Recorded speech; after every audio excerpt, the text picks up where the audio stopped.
City Council is called to order at 6:03 p.m.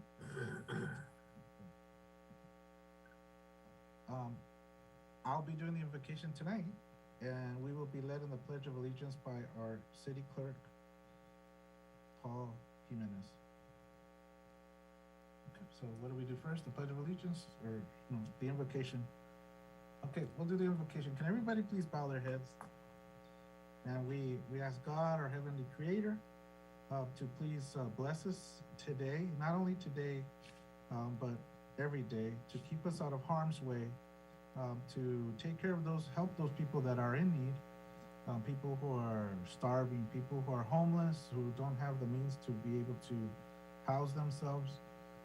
Those individuals are in the Ukraine or in all other countries, because that's not the only countries that experience war right now. So we ask God to help those people. And for the City Council, I ask that He grant us wisdom, and that He gives us the wisdom to make the best decisions to help out our community as best as possible. Amen. Amen. Please stand and put your right hand over your heart and repeat after me.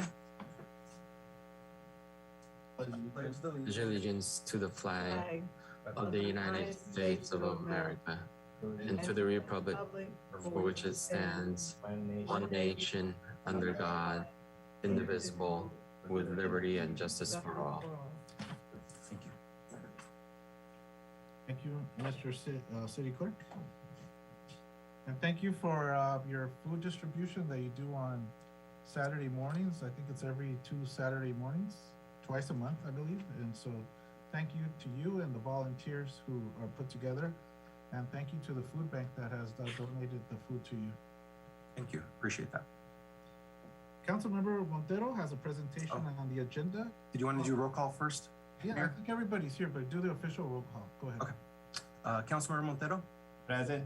Councilmember Reyes English? Here. Councilmember Valentine? Here. Mayor Pro Tem Patterson? Here. And Mayor Vargas? Here. All are present. Okay, Councilmember Montero has a presentation on the agenda tonight, Los Angeles Hospitality Education Center. Go ahead, Councilmember. Thank you, Mr. Mayor. Good evening, everyone. Hello, my fellow citizens. It is my pleasure to introduce you to Miss Jeswina, go by Jessie Anderson. She's going to talk to us about this new school that's going to be open at the SoFi Stadium. So I met Miss Jessie about a few months ago, and she was excited about getting involved in the community and make sure she wants to bring some students from Hawthorne. So Jessie, take over. Thank you, Councilman Montero. Good evening, everyone. Good evening, Mayor, City Council members, city leaders. My name is Jessie Henderson. I am the Director of Admissions at the Los Angeles Hospitality Education Center. I know I have 10 minutes, so I want to get right to it and start sharing my screen.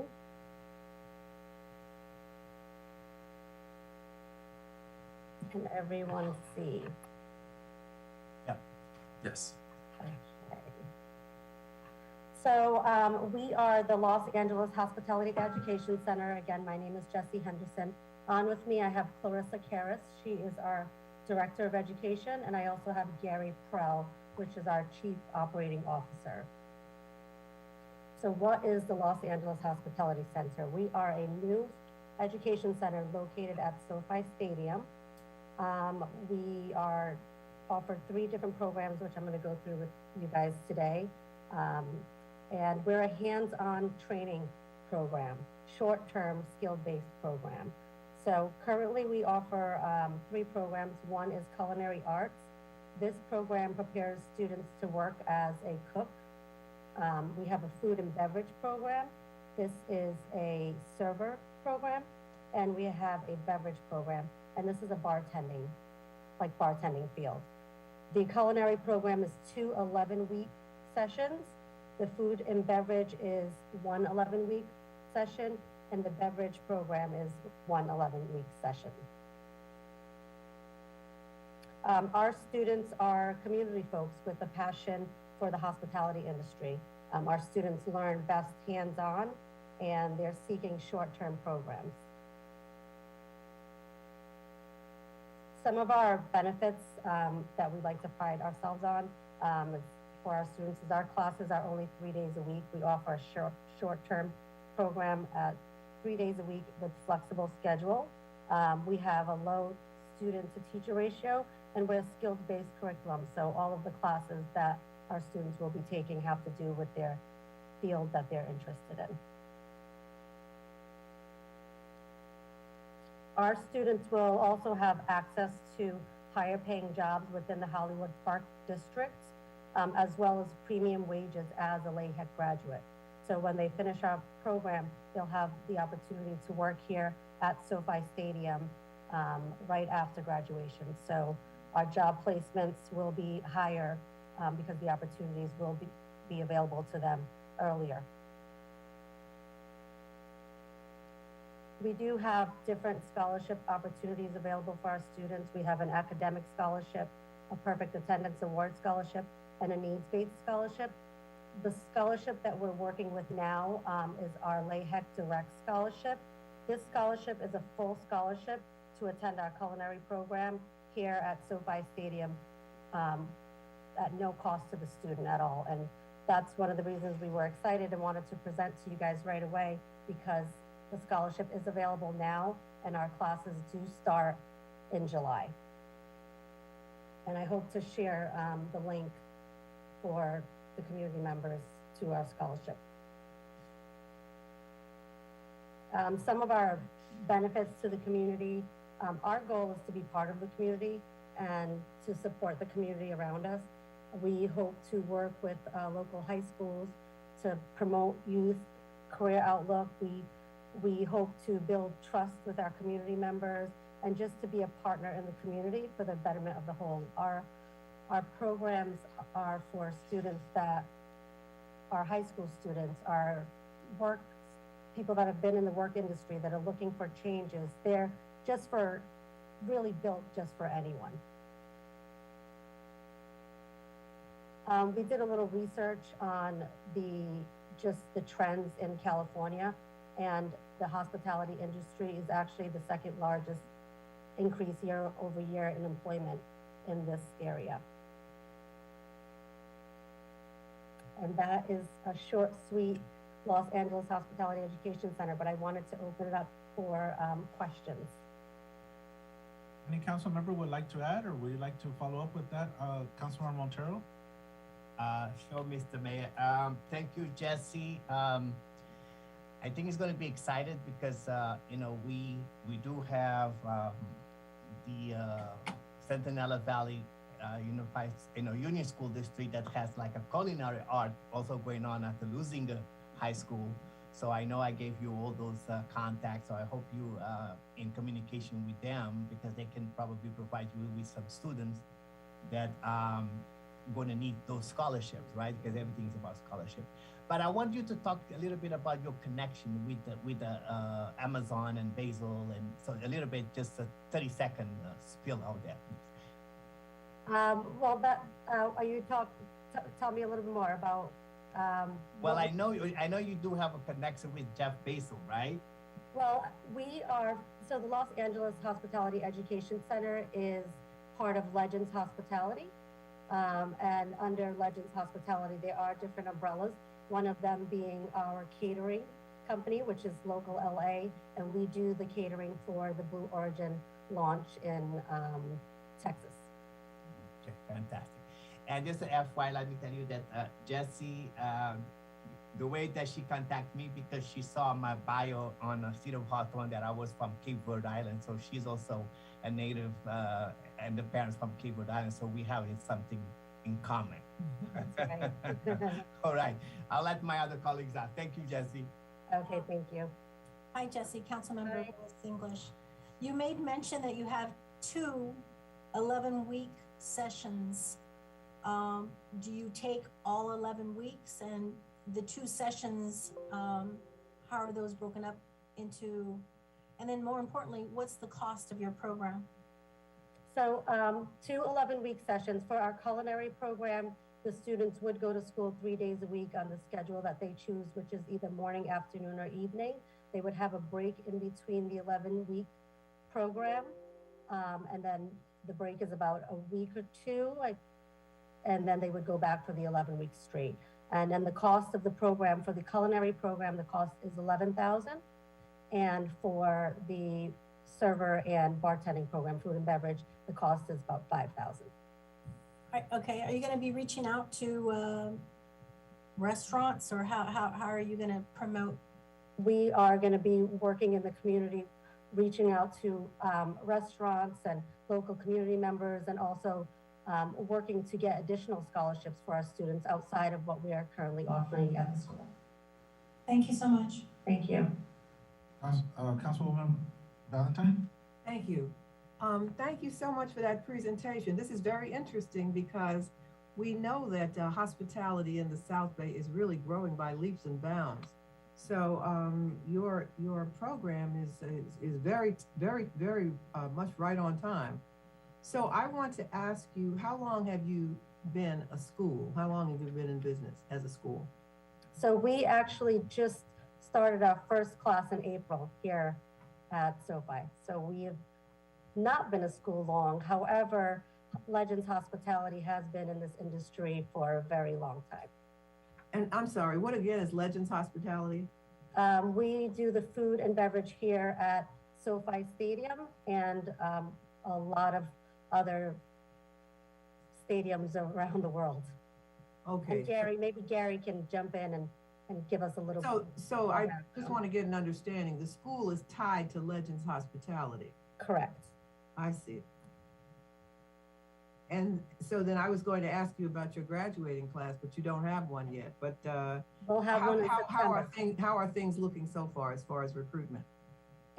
We're just in the beginning of it and offering the direct scholarship with full tuition for the students. It's looking pretty good. Wonderful. Well, thank you. Thank you.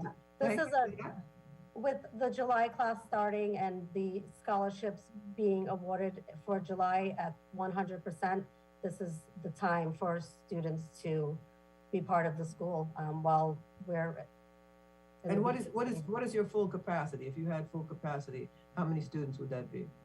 Currently, we are at SoFi Stadium using a facility here. We'll be at Hollywood Park, which is right next door to SoFi Stadium, the retail district.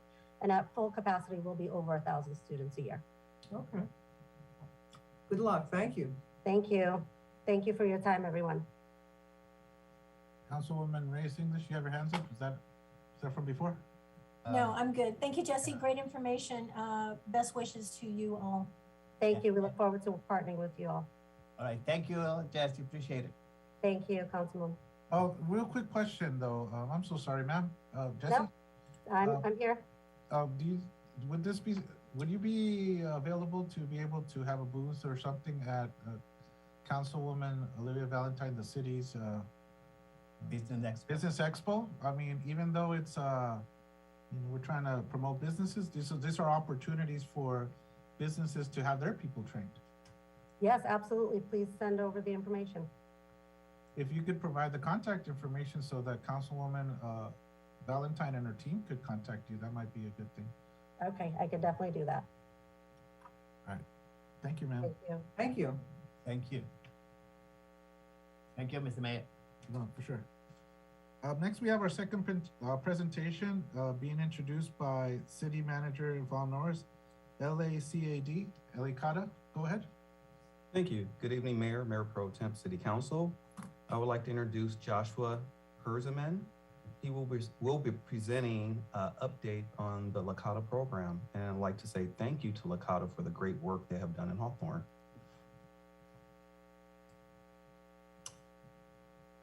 Yes, hello. Yes, hello. My apologies, council members. I actually am in the process of finishing up doing some outreach with an individual right now, which is why you see me not dressed. I have been out since 6 this morning doing some outreach with some folks, so forgive me for not coming as presentable as I would have liked, but Your connection is top notch, and we can see every single detail. oh, beautiful. Thank you so much. Okay, I wanted to make sure you guys get the respect that you deserve, so I apologize that I am not dressed accordingly. So my name is Joshua Heinzman. I am a program supervisor with Los Angeles Centers for Alcohol and Drug Abuse. I have recently had the opportunity to work with Dulce Medina with Catholic Charities, and we are now able to supplement services for the city of Hawthorne and working with persons experiencing homelessness in the city. And we have completed what has been just about we started, the official launch date was beginning of March, so we're rolling into about 6 weeks now. Bear with me on my iPad here. I'm gonna go to the PowerPoint so I can make sure that y'all follow along with what I presented for you. So just a moment. Joshua, would you like me to share that for you, or cable team? Sure, if you can, I'd really appreciate that, sir. Yes. All right, I'll bring it up right now.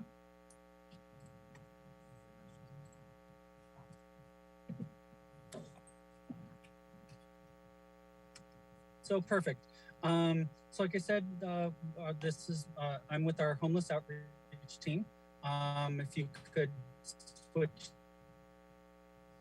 So a little bit about LA CAUTA for those of you who are not familiar with us or may not have been involved in the process initially when LA CAUTA became a partner with the city of Hawthorne and with Catholic Charities.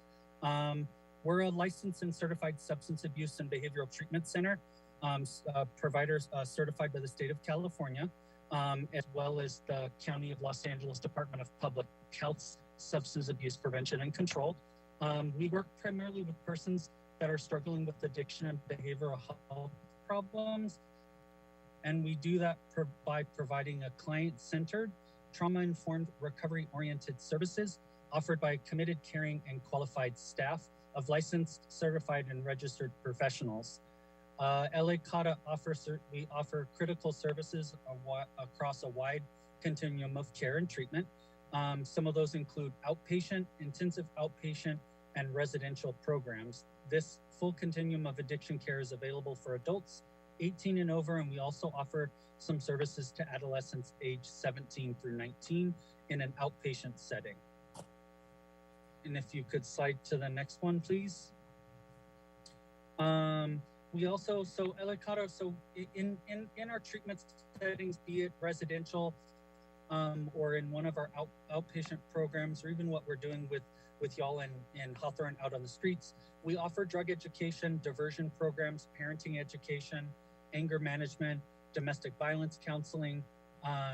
We have services that are authorized and approved by the County Department of Public Health and a few other agencies related to the county, some stuff related to the courts and also DCFS.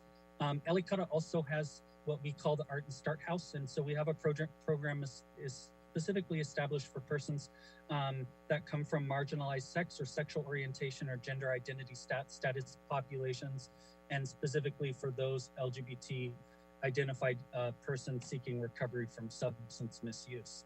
LA CAUTA currently has 120 residential beds, 245 recovery bridge housing beds, RBH beds, and we just launched a crisis residential center, which has 16 beds that we are really looking forward to for individuals in the city of Hawthorne, and I can talk about that in a little bit later in one of the next slides.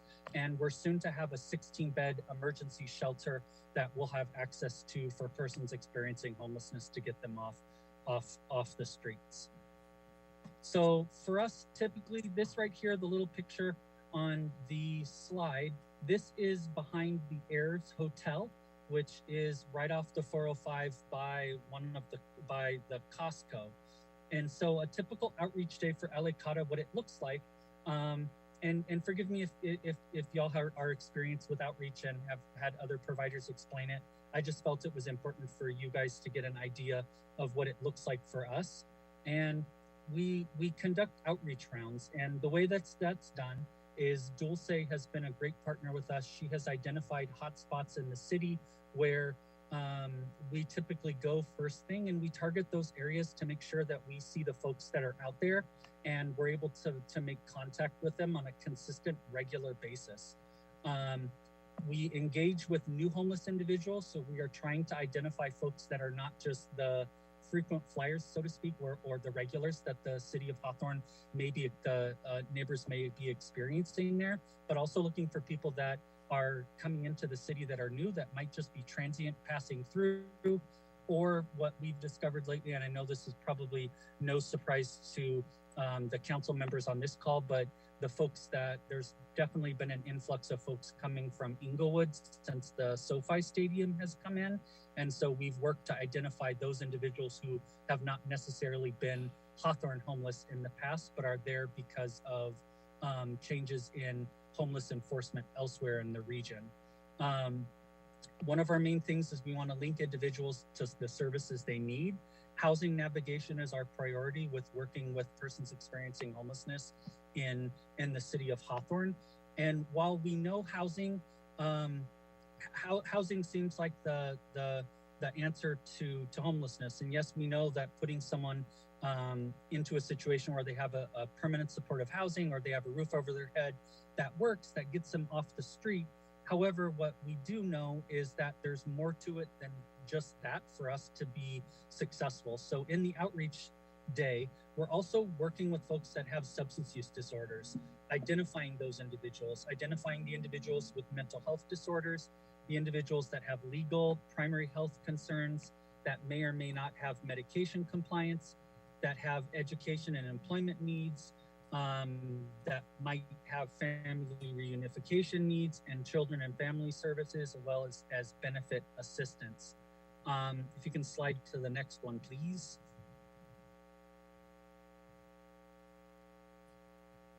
So with all of those key things that we're looking at doing in a typical outreach day, the way that that's done is LA CAUTA in collaboration with the Hawthorne Police Department and Catholic Charities, we're able to provide systematic, coordinated, and comprehensive services. Again, it's housing focused, person-centered, trauma-informed, and culturally responsive. We really emphasize safety and harm reduction.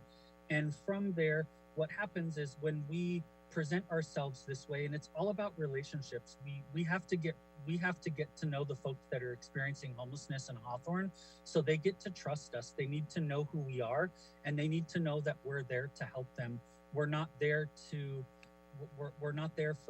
data collection purposes. We're not there, we're not there just to criminalize homelessness. We're not there to not be their friend. We're there to figure out what it is exactly that their needs are, and what are the issues that individual is currently dealing with that is contributing to their homelessness.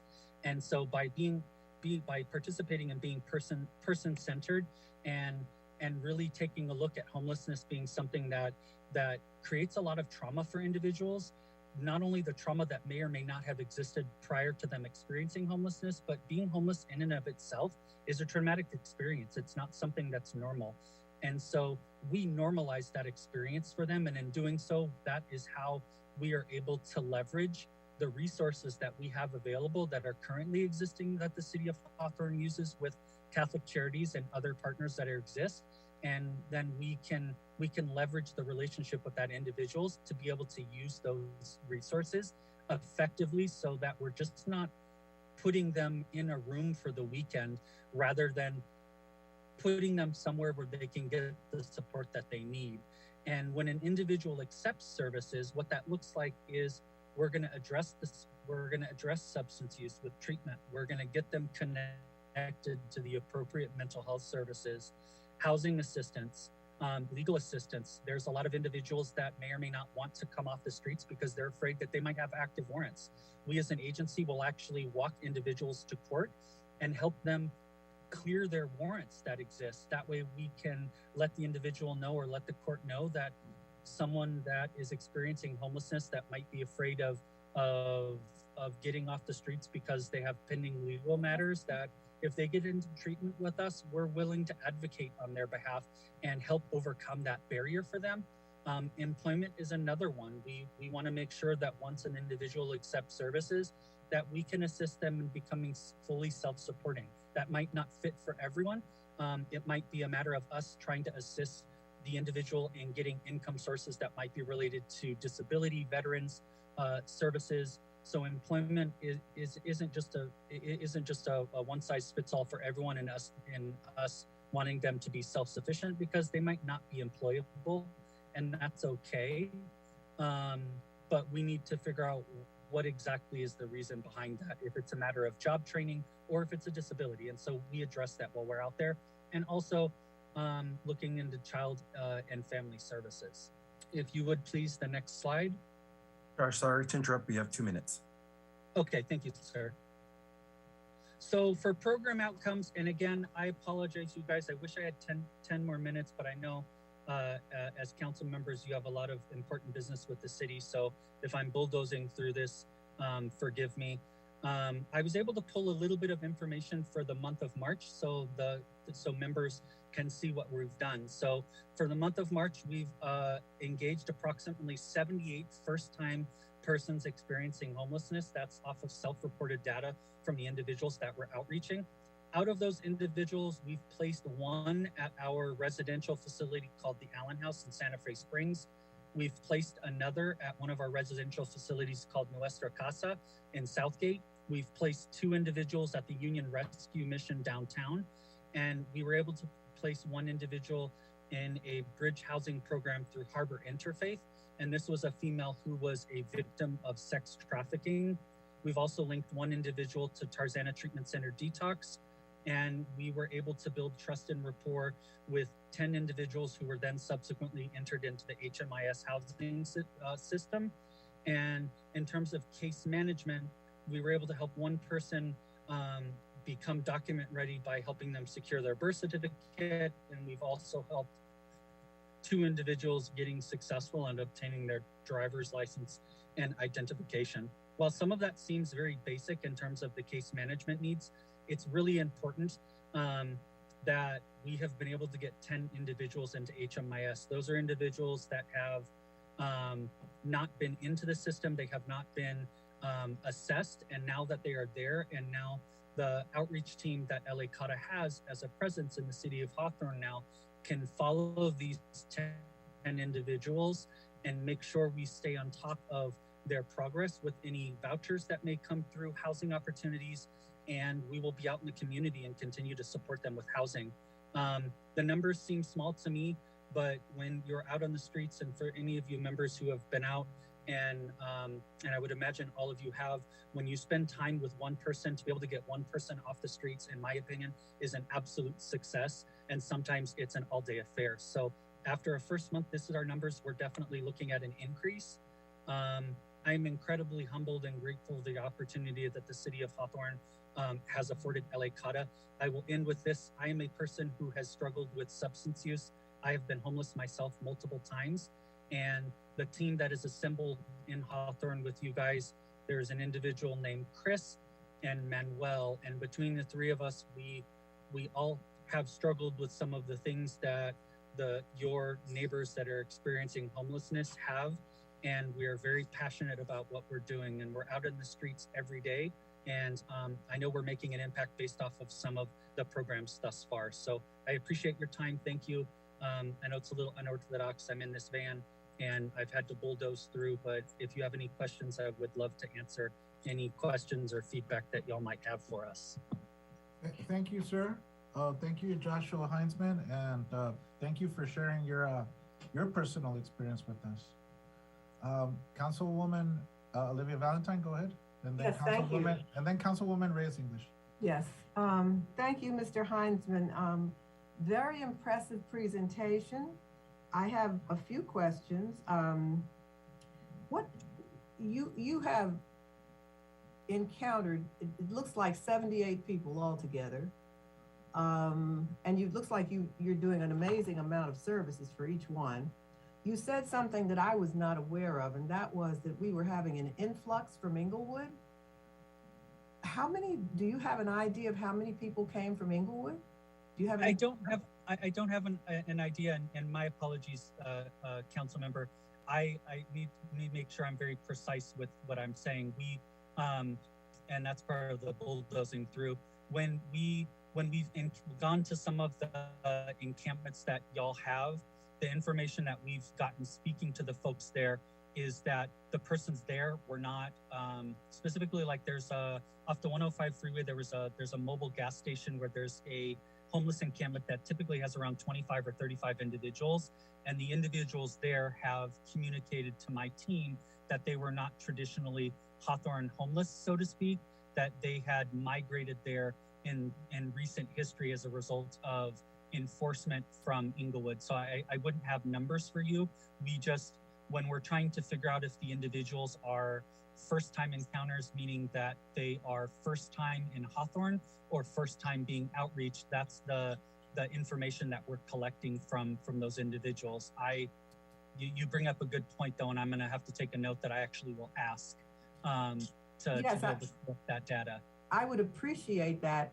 You see, when we first started trying to solve the homeless problem in Hawthorne, we were always advised that homeless people were those who had been in Hawthorne or near Hawthorne. They were generally people who they preferred to stay near where they were familiar with places where they were familiar with. So we actually we thought we were getting homegrown residents who had fallen out of homes and had become homeless, but who were connected to our community. I was not aware that we were getting influxes from other places, and that's very interesting news. So that's something I'd like to know something about, the numbers that are coming in from other places. I would like to know that. And remember, yes, I will do my best to try to get that, you know, and for Mr. Norris, I can provide that to him with Dulce. I want to make sure that I'm precise with my language, because again, we've been new out there this year. What I'm reporting is based off of the interactions that from some of the people that are telling us that they are not from Hawthorne. And it comes to mind, there's actually one individual that I have outreached, and it's a younger gentleman who kind of migrates between a few of the encampments off the 105, and he's actually from the Inland Empire. He's one. And then there's another gentleman that said he had been over by Century Boulevard in the city of Inglewood and then made his way to that mobile encampment. So when I say an influx, to me, I know that word is rather large. I think it can be alarming, but there are individuals with no doubt that are not from Hawthorne that you guys are now having in some of those established encampments. I wouldn't say the number is great, but there are definitely individuals that my team has outreached that are not homegrown Hawthorne individuals. So I guess the reason I'm asking the question is because we need to be able to get our arms around the problem so that we can solve the problem. So you've encountered 78 total people since March, 78 you said? First time individuals that self-report that they have not been outreached before in the city of Hawthorne. Okay. And of those, it looks like you've actually serviced it looks like you've serviced 19 of them. Am I right in terms of getting them places to live? So not necessarily 19 getting them places to live. We have provided case management or linkage to housing, be it a recovery setting and a faith-based setting. The 10 out of that 78, 10 of them we did get into the housing system, so they were linked to the housing system, but not 19 in total into housing. In terms of housing, the number was smaller, but nonetheless still in housing. That 78 number again is self-reported.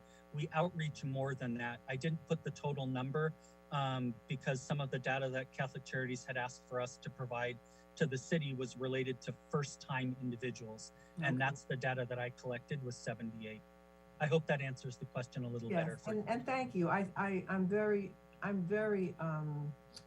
in admiration of the kinds of services you're providing. I do appreciate it. I just have one more question, and that is, what does success look like to you? If you, how much success do you feel you've had, and what does it look like to you? So success for me is going to be on a person-to-person basis. It's going to be able to meet that person where they're at and figure out what barriers exist to that individual to being able to get them off the streets. I wish there was a magic wand or a Harry Potter hocus pocus that we could do to get people off the streets. If that was the case, I'd probably be a billionaire. But my success is like the individuals I talked about that we placed into treatment. That's the success, someone that was willing to accept help for their substance use or their mental health. And rather than put that person, give them a hotel voucher, we got them into a behavioral health setting where they can work on their recovery. And another thing I think, to answer your question about what's being successful, is to do something different. What we've been doing, we know doesn't work. And so LA CADA is new to working specifically with individuals and trying to tackle homelessness. We're not new to working with individuals that struggle with trauma, substance abuse, and mental health. And what we do is for us, the success is persistent, consistent, compassionate outreach. We're not going to see the individual that's by the alleyway behind your home, and we're not going to reach out to them once a month. We're going to go out there every day and check for them in that hotspot to see where they are and let them know that we're there. And that engagement, to me, is where we get successful, and it's how we get people in. But it doesn't mean that they're off the street, though. Is that right? Not always, no. To get them off the street, the success looks like me getting to know the individual and them trusting us enough to get them off the street. So I know a lot of times for homelessness, it has to be data driven and you want to see folks off the street, but it just doesn't go that fast. And for us, we measure our success by the case-by-case basis of getting someone off the street. And it takes time. We've been out there for 6 weeks. So if you ask me the question, remember, in like 3 to 6 months, it'll be a little better. Right now, I'm 6 weeks in, it's a little difficult to answer that. And forgive me for being so long-winded with it, but Okay, give us a little time. Let's try to move on to some of our other council member colleagues. We can come back if you still have a pending question, just to give them a chance. Some of your. That's fine. Yeah. I'm done. Councilwoman Reyes English and then Councilmember Montero. Go ahead. Thank you. I can't hear your question, Councilwoman. Thank you so much, Mr. Heisman, and for providing us your reporting out. And kudos to your organization, your group. You made a comment earlier with regards to you're not for data collection purposes. However, I think that's the most important portion of your program, and it should be something that is collected correctly. More importantly, you just provided us a number of, mentioning 78 individuals coming from Inglewood. And I would say to city manager, city attorney, and chief of police, we need to have a discussion with the city of Inglewood because they're pushing them out and they're coming into Hawthorne, and that's exactly what's happening. And it's unfortunate. It sounds like now we're probably beyond the 150, 200 people homeless because it's a trickling effect coming from another city. But having said that, the programs and services that you're offering with regards to behavior health, recovery, addiction, etc., kudos to you on that. I think data-driven is very important, not only to quantify exactly the work and the product that successes that you're coming out of your program, but more importantly for funding purposes. And everything is data-driven because to be given that funding, it's important so that you could have an exact number and an exact success rate. And I believe you're only able to do it as much as you push for it. And with regards to doing your outreach and what you're doing in touching each of the city throughout our little 6.5 mile radius city is important. And then, the trust factor is very important too. As long as you have the resources to place folks in, whether it be winter shelter programs, whether it be recovery centers, whether it be domestic violence locations, safe houses and things like this, all of that is very important. And I just want to encourage you to continue making that push. But I think too, you're going to need more staff. I think just in the short period of time that you've had already, you said what, 6 weeks or so, you're going to realize that too. I think the more we have resources, the better efforts we're making. I know everybody tends to say it's a regional problem, but I like the fact that Hawthorne is taking care of its own in a sense of making it exclusive to the city of Hawthorne.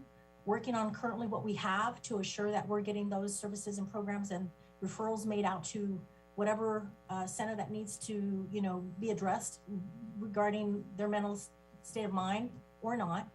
But I think it's very important that we continue to make the push. But yes, I have heard that the city of Inglewood is very aggressive when it comes to not wanting homeless in their city. And it's quite evident now that we're seeing it. And I know exactly the gas station you're talking about at the cross street of Imperial and Prairie, right at the west side corner. I should say east side corner. Thank you for what you're doing. I'd like to see another reporting out in a few months or so, and go from there. But congratulations on your new LA CADA and what you're doing. I was very interested in hearing more, and I'm glad that you're here today to report out, and look forward to collaborating more. Thank you. And member, if I might, may I respond if that's okay? Oh, yes. I really appreciate you talking about the data, and I think it's unfortunate that we have to collect the data for dollars to be able to help people that are in a situation, but that's the reality. And thank you for highlighting that. Yes, we are collecting the data, and that's something that the COG was very clear with us.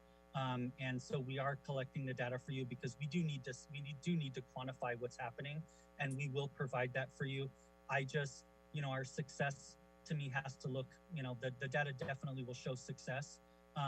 It's just important for me that as I look as a human being, that I don't get caught up in looking at the person. We don't want to look at the person as a number on a piece of paper. We want to make sure that we can help them. And in doing that and recognizing who that person is, then that data that y'all need to see to quantify dollars and services, the data then can speak for the actual work that we're doing. And that's what we strive to do. And thank you for your feedback. We look forward to working with you, and I definitely can put some numbers together for y'all again, as needed and as per your request. Yeah. And just want to say kudos to you on your life story. I have something similar, and so I could adapt and understand what homelessness is, and experienced it. So thank you for that too, your personal comments.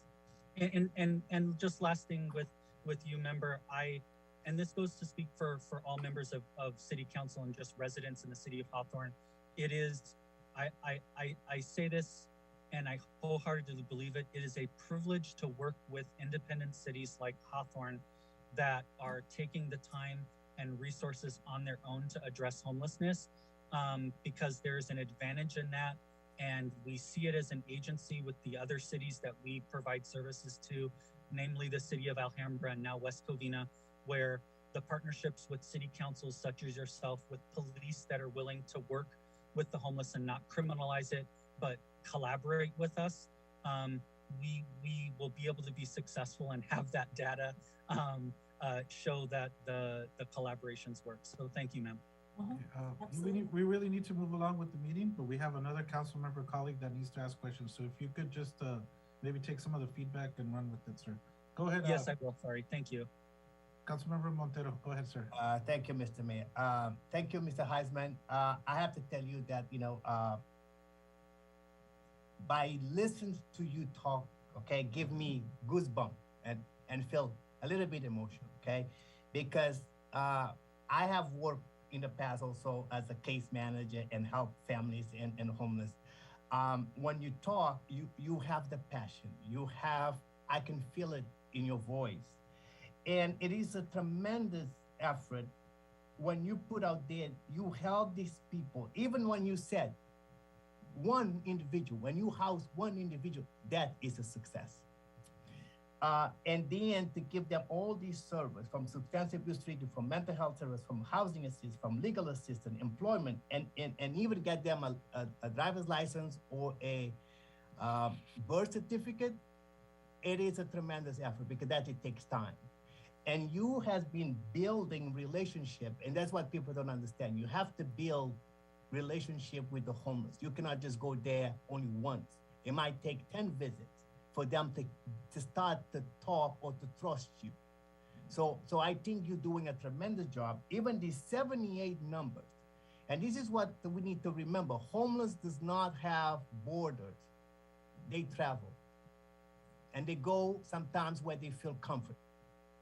And even if some of them coming from Inglewood, and I want you to clarify, because when I heard this, you said you contact 78 first-time individuals, and I heard you said at least 2 of them came from Inglewood. Clarify that for me, please. So the 70 time, and thank you, member.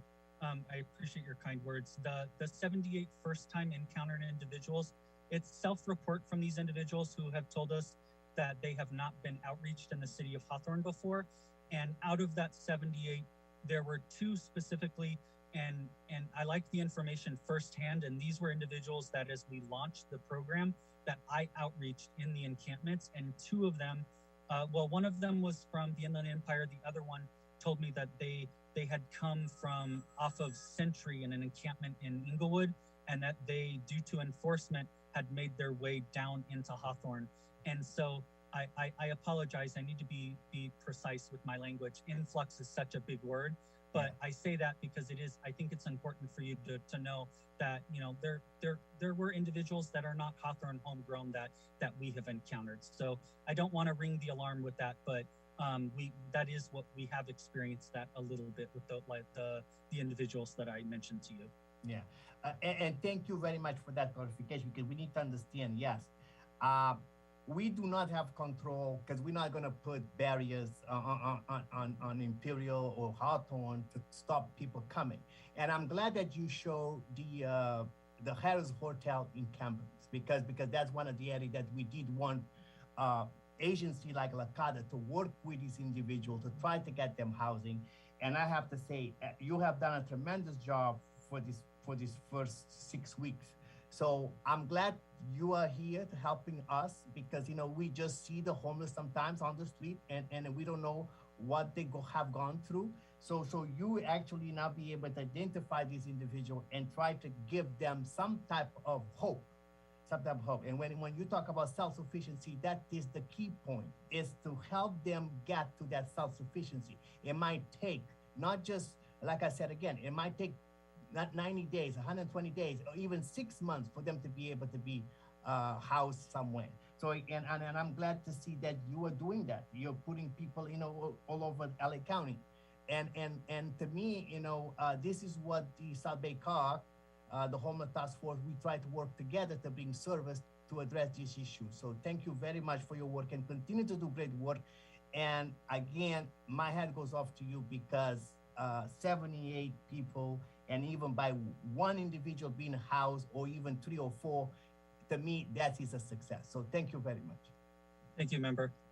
And I'd like to thank you, Joshua, also for your presentation. Thank you, once again, for sharing your personal experience. I know a lot of people close to me who have experienced it as well. It's not it just eats at you. You know, takes you through some really bad times in your life, and you've come out of it. And thank you for contributing and helping our community in this way. So I would like to restate that this is a regional problem. Proof of that is that if cities like our neighbors are aggressively pushing people out of their city, it becomes our situation that we need to deal with. So it is a regional problem, because everybody needs to do their fair share. Everybody needs to do what Hawthorne is doing in helping, not just aggressively enforcing and moving people out of encampments and sending them into another city. So it is a regional situation. And yeah, of course, thank you for the kudos you gave the city and for inviting the groups like yours inside our city. I really appreciate it, but I think we need to deal with this on a regional level, so that other cities approach this differently, a little bit more charitable, a little bit more caring as to what happens with people, and not just get rid of them like they used to in the old days, when they used to, people from downtown, they would put them in cars, police cars, and drive them to another city far away. You know those stories. And that's awful. Okay, we don't want it to reach that point. So we do need to dialogue with our colleagues, and South Bay COG is key to that. So thank you, sir. We're going to move on to the next items. But thank you so much, Joshua. Thank you, Mr. Mayor. So, the third presentation is an update by Interim Planning Director Greg McLean on the Code Enforcement Department. We need to kind of keep all this stuff 10 minutes or close to it, please. So give us what you got. This is important though. Yeah, I will be brief. So this is a report on the Code Enforcement Division and what we've been up to during the last quarter and what we have planned for the next fiscal year. So let me share my screen here. Okay, so, okay, you can see that? Yes. Yeah. Yes. Okay. So let me start with getting the control of the situation. Let's start with staffing. At the end of last year, the Code Enforcement Division had 4 personnel. The D is me for director, and we had 3 Code Enforcement Officer 2 and 1 Code Enforcement Officer 1. But as many of you know, we had 2 retirements. So at the present, we're down to just 2 officers. So we're at half of the staff that we had at the end of last year. And it's been like that for just about the entire 3 months of the quarter. But I want to show you what we've been recruiting with HR. We're looking now at filling one of those missing positions, the Code Enforcement 2. And instead of filling the other one, we're looking at getting a supervisor position. Supervisor position is very important because we need someone who functions much like a sergeant. We have officer and we have the troops, but we need someone to function like a non-commissioned officer to help guide the workings of the division. And especially because we're going to have more people. We've already had the authorization from previous budget, the current fiscal year, to hire 3 part-time Code Enforcement 1s. And they're in recruitment right now.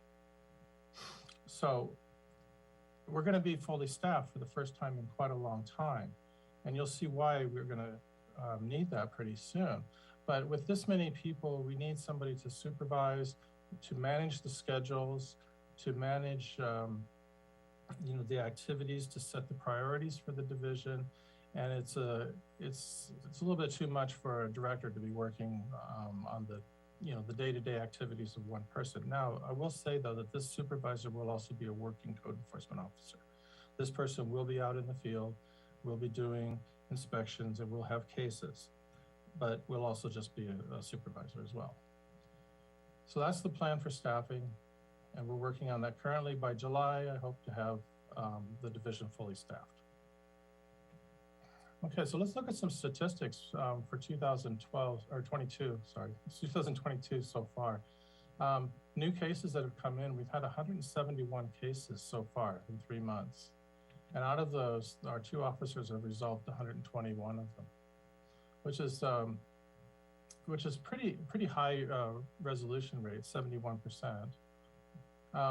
Of those that have resolved, 5 of them have been forwarded to the city attorney's office for prosecution. 37 of them have resulted in citations, which is also a very high percent. But I will say that about 40% of those are actually for vendors, mostly on the weekends. So it's high, but it's sort of somewhat inflated because they're kind of like low-hanging fruit. And there's 50 current cases in progress. So that's roughly, I mean, if it's evenly divided, it's 25 per officer. That's a very high workload. So these will be somewhat redistributed when we get more officers on staff. But I also want to point out that this represents only 60 to 70% of an officer's time. They have many other responsibilities, including working on public records requests. Many investigations do not result in cases being created. They also have to keep their logs and their files and the database up to date all the time. Many of the minor violations that they encounter do not result in a case being opened. It's just a matter of informing someone that they're in violation, then correct the violation sometimes immediately, and no case is needed. So there's a lot of activities that happen, not to mention all of the time spent on emails and phone calls and driving. So this is the big cases, 60, 70% of their time. The other 30% is all the rest, which we all experience in our work. So let's talk about weekends. When we had 4 officers, we were sending someone out on frequent weekends. When we have only 2, we can't do that because we would have too many days in the week where there would be nobody working. So what we've been doing instead is we've been choosing random weekends, trying to not set a pattern that vendors, because they're the main target, would be able to figure out. So we choose random weekends and we send out a guy to work on Friday, Saturday, and Sunday. Street vendors are the primary offenders. That's who we're looking for the most, but they look for other violations as well. Typically, we give most of the vendors that we find verbal warnings. We also hand them the rules because the rules are very complicated now thanks to the state laws have changed. We also offer them business license applications if they're eligible, and we make them pack up and leave the city. And we don't send them to Inglewood, but we just tell them. That was good, Greg. That's right, Greg. Well, we tell them to go to the nearest city next door, whichever direction they're closest to. You gotta stop doing that too, though. Yeah, okay. I'll make a note of it. So most of these don't end up as cases. Some of them do, but one officer is out for 3 days on a weekend, so they get repeat customers, and those end up in citations. Okay, so if you've seen a guy on Friday, he doesn't expect you to be there Saturday, and you show up and he's there again Saturday, that guy's getting a citation. Okay, so that's how we end up with more than 20 citations just for vendors over the last 3 months. Mm. And all of the interactions, whether they end up as a case and a citation or they're just a warning, are carefully documented and they're photographed. So we do keep records of this stuff, even if they're not going to end up as a case. They do keep records of their encounters, and when they're out on the weekends, they do keep a log of where they were, what they saw, and then they make a weekend report that I receive every time they go out on the week. Now, as I said, these are random weekends, typically once a month, but we mix it up so that nobody can predict a pattern, okay? However, when we're fully staffed, we're gonna increase that, and hopefully at some point we'll be able to be out every weekend, and then, nobody will be able to predict when it will be there because we'll always be there. Okay, we also, I forgot to mention, when there's an event in the city, whether it's a city event or if we get word of a large event planned by some other group, such as if there's going to be like a car club event or something like that, we'll also have somebody work that weekend. Usually as overtime, but it's worth it because vendors show up to those events consistently, and so we tack on additional hours to monitor those events as well. And even though we know also that the police are at those events, we focus on the vendors. We try not to get involved in anything other than that at these events. So let's look at our priorities for the next fiscal year. These will be added to as the staff grows, but as for now, I know that we're going to be focusing on persistent problems that we have, that we don't have quite enough manpower to focus on a consistent basis right now. And I'm thinking of things like illegal dumping. There's certain parts of the city that just attract illegal dumping. We will be focusing on those, trying to put a stop to that. Property maintenance is a problem. There's certain key properties, especially certain vacant lots, that just always become a problem. And that includes weed abatement. And improper use of street parking by certain businesses has been a problem that's been on the radar for a very long time. We do not have the staff to deal with it right now, but that's something that we will be focusing on when we get the staff. And you have 2 minutes. Yeah, okay, well, that went fast. We will also begin proactive enforcement again. Right now, we're just reactive. We get complaints, we act on them. We will be out there looking for issues once we get fully staffed. So we'll have districts and we'll drive our districts again. We haven't done that for a while. And staff training and skills enhancement will be another priority. We've not been able to do that for a couple of years due to COVID and budget cuts before that, but that will become a priority because staff needs to be constantly trained. So any questions? As I'm done otherwise. Okay, any questions from my council member colleagues? Yes. I'll go ahead and start off myself. I absolutely would like to commend the code enforcement department. There's been reduced complaints. I have had no complaints for the community. As to recently, I had complaints, that were not so often, but they were enough for me to have mentioned things to you, Greg, and to our code enforcement team. So I'm very happy, and I would like for you to relay that on my behalf to the code enforcement teams that they're doing their due diligence and working hard out there. Okay. Thank you. Okay. Who would like to go first? I have everybody. Oh, Mayor Pro Tem Patterson, go ahead, sir. I think you were first. Go ahead, just do it. Just a couple quick questions. How are new cases created? Well, that's a very technical question, and since my background is in planning and not in code enforcement, I do not have a very clear answer for you. But I know that we have a software program that assists us in that, and whenever a case is not resolvable immediately, they create a case, they take photographs, they take down all the relevant information, including the violator's information, the address, and then that gets recorded into the system. And then there's follow-up visits that are recorded as well. So they track the case until it is in compliance. There are letters that are sent. I don't know the details. I know that there's certified letters involved. But there are different ways of communicating with people. If they don't know who the owner is or they haven't reached out, they have to do that research to find out who the owner is and send a notice by certified letter. They also post the property in those cases. And then if they cannot— Let me interrupt though. I mean, that's good information, but really what I'm getting to, yeah, like you had also said that there's an investigation that may or may not lead to a new case. Okay. So how does that even come about? Like, okay, that usually comes from a complaint. So most of the investigations come from a complaint. It's not code enforcement necessarily. You say right now we're short staffed, so we're reactive, not proactive. But let's say we're fully staffed. Code enforcement would theoretically patrol the community and identify some violations in addition to receive some complaints. Yeah, when we are able to do proactive enforcement, that's how it will work. Right now we're strictly reactive, and honestly, most cities are in the same position. They're just reactive. We receive a complaint, we investigate the complaint. If it's warranted, we'll open a case. If so what it's stuff not, is subject to code enforcement's enforcement? Like, is it? I understand we have street vendors who aren't licensed. That's something.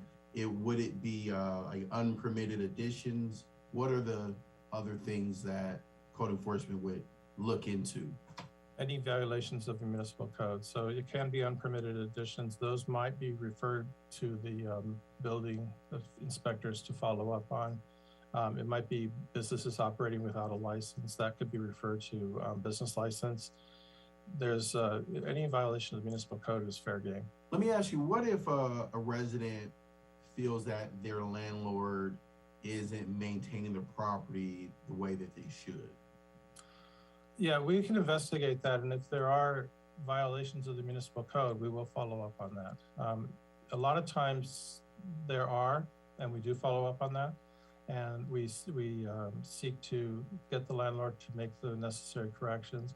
A lot of other times, and sometimes it's a mix, these are just disputes between landlords and tenants. We do not get involved in those. At a later date, offline, could you give me some more information about that type of stuff? I've had a number of residents call their landlords slumlords, have complaints about the quality of the building, the plumbing or whatnot. And I love to be educated about how, are any of those things code violations? That could be subject to. Yeah, it's tricky. That's a very tricky space because building code violations are not code enforcement's expertise. We deal with the municipal code. So things that are of that nature, we would have to refer to building and safety to investigate. But, you know, things that are, you know, related to a lack of maintenance as opposed to unsafe conditions, if it's, you know, like they let something become overgrown and something like that, yeah, we'll contact the owner and have them correct it. We'll give them a warning, start a case, and give them a deadline. And if they fail to comply, it will lead to a citation. So some of these issues may be something that code enforcement do something about. Some of these sometimes, yeah, not always though, not always. Honestly, so some of these things may be referred to building and safety. Yeah, depending upon what it is. Depending on what it is. More times than not, though, you'll find that it's just it's somebody who has just issued an eviction notice and they're just trying to get back at the landlord. So we investigate them anyway. I've encountered conversations that weren't just that were rent paying, law abiding residents. Oh yeah, they're real. Some of them have poor living conditions that they're subject to. So just in those particular cases, you know, just want to make sure, you know, we can talk about this more later. Want to get some more information about what. Yeah, a lot of it is going to be under the jurisdiction of the health department and other places. You know, we're strictly dealing with the municipal code, and there's other agencies and so forth that deal with some of the aspects of this. If it gets, you know, like mold and stuff like that, we can start and we can investigate, but we make a lot of referrals on that stuff. So apartment building conditions are a little bit tricky, but yeah, we deal with that. We deal with that and other things too. Okay. Councilmember Reyes English, Thank Councilmember Montero, and then Councilmember Valentine. Greg, thank you for your report. Under the weed abatement, is that overgrown vegetation weed abatement? Yeah. Yes? Yeah, weed abatement kicks in whenever somebody doesn't respond. So we will refer it to Public Works and they'll go out and have a crew cut it. And then we, you know, I guess somebody will send the bill to the owner. Put a lien on the property, right? Yeah, something like that. Okay. Also with regards to the vending, we still have the requirements of the state, county, and city, correct? 3 licenses? Yeah, I believe so. It's very complicated and I'm not fully versed on it, but the officers are. Okay, so 3 licenses for that. And then there's requirements on how they have to manage the setup. Nothing's on the ground, et cetera, et cetera. Yeah. Maybe this is a legal confidential, but can you provide us, Attorney Kim, a legal confidential with regards to completed, still ongoing blight across the street, and if code enforcement still enforcing for that? We could get information on that, legal confidential? On across the street? Yep. Are you talking about the mall? Yep. Yes, due to certain issues that we're dealing with, I was gonna do a closed session on the status of the Hawthorne Mall and a legal confidential, but due to current situation that's happening right now, I purposely chose to delay that. Okay, well, just to bring to your attention real quickly, it's beginning to look like a junkyard. There's now Tesla vehicles that are crashed and destroyed, sitting in open property. And so it's now even that much more disgusting to look at. But back to code enforcement, Greg, thank you for giving us like the history of how many code enforcement officers we have currently. However, I still have yet to see any women on your team. So could you please make efforts to recruit women in your new efforts with regards to part-timers, et cetera, so that we could get a full staff? I think that's very important. And can we at some point do a PSA, city manager, a PSA with regards to illegal vending and provide information on, you know, concerns with regards to purchasing food that's, you know, not packaged or handled Absolutely, yes. appropriately, right? Because Yes. that's important. And the first ones to buy it are the kids that are coming out of the schools. So that's important. But thank you for that. Councilmember Montero. Thank you, Mr. Mayor. Thank you, Mr. McLean, for your presentation. I just want to say thank you to give us these quick statistics to show us what you had in 2021 and then what is proposed for 2022-23. So I do support the increase of the staff because code enforcement is very important. And like Mr. Mayor said, at least we have not received too many complaints about code enforcement. So I haven't heard nothing also. So this means even the few steps you're having out there is doing a good job. So thank you for that. And it is impressive number, 171 cases is a lot of cases. And we know it goes from people doing roofs without licensing on the weekend. So I know all of those things happen. So thank you for the presentation. Right, Councilwoman Valentine? Yes, thank you, Mr. McLean, for that report. I was very impressed with what you're able to do with the amount of work you're able to do with such a small number of staff.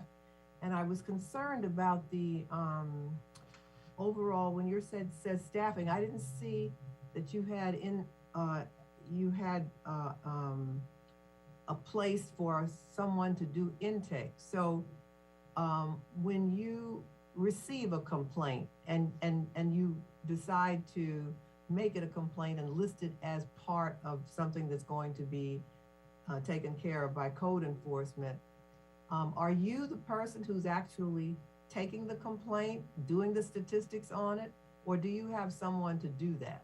Answering the phones and that sort of thing. Do you have someone to do that? If not, my suggestion would be that some of your staffing should be for an administrative assistant. Or am I wrong about that? No, you're not wrong. Currently, the officers do that themselves, and to some extent that will continue. But there are plans to have administrative assistants in the organization as well. So all right, that's also planned for. Yeah, so when you said staffing, you didn't say that. So did you? No, that's the staffing that isn't directly in the line of chain of command of code enforcement, but it's within the planning and code enforcement structure. So and you do need that staff, is that not correct? Yeah, absolutely. Okay. But it's accounted for. And if I can jump in really quick, Councilwoman, that is going on the reorg. We're very close to that. So we're trying to keep a tight lip on that, but we are gonna address those issues. Just last week, we had testing for code enforcement. Over 40 candidates applied and took a test, altitude test. So we're looking forward to bring those individuals on as soon as possible. And lastly, if I may, the credit goes to the officers.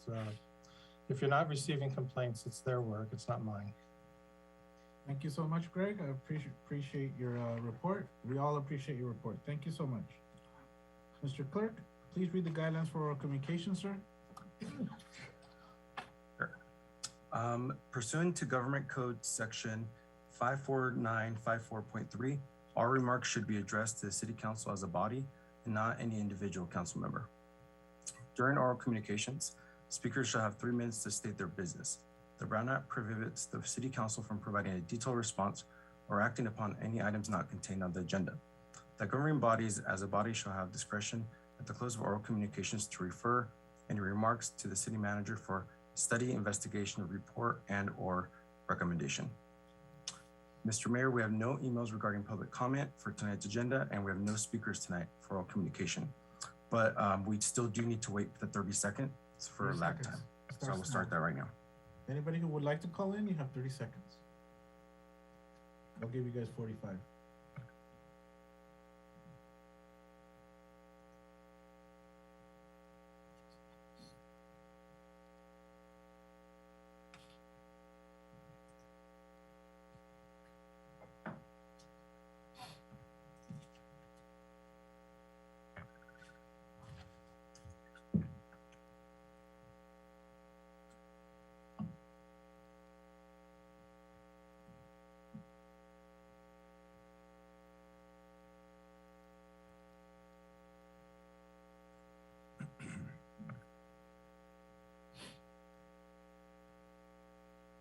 That's 45 seconds.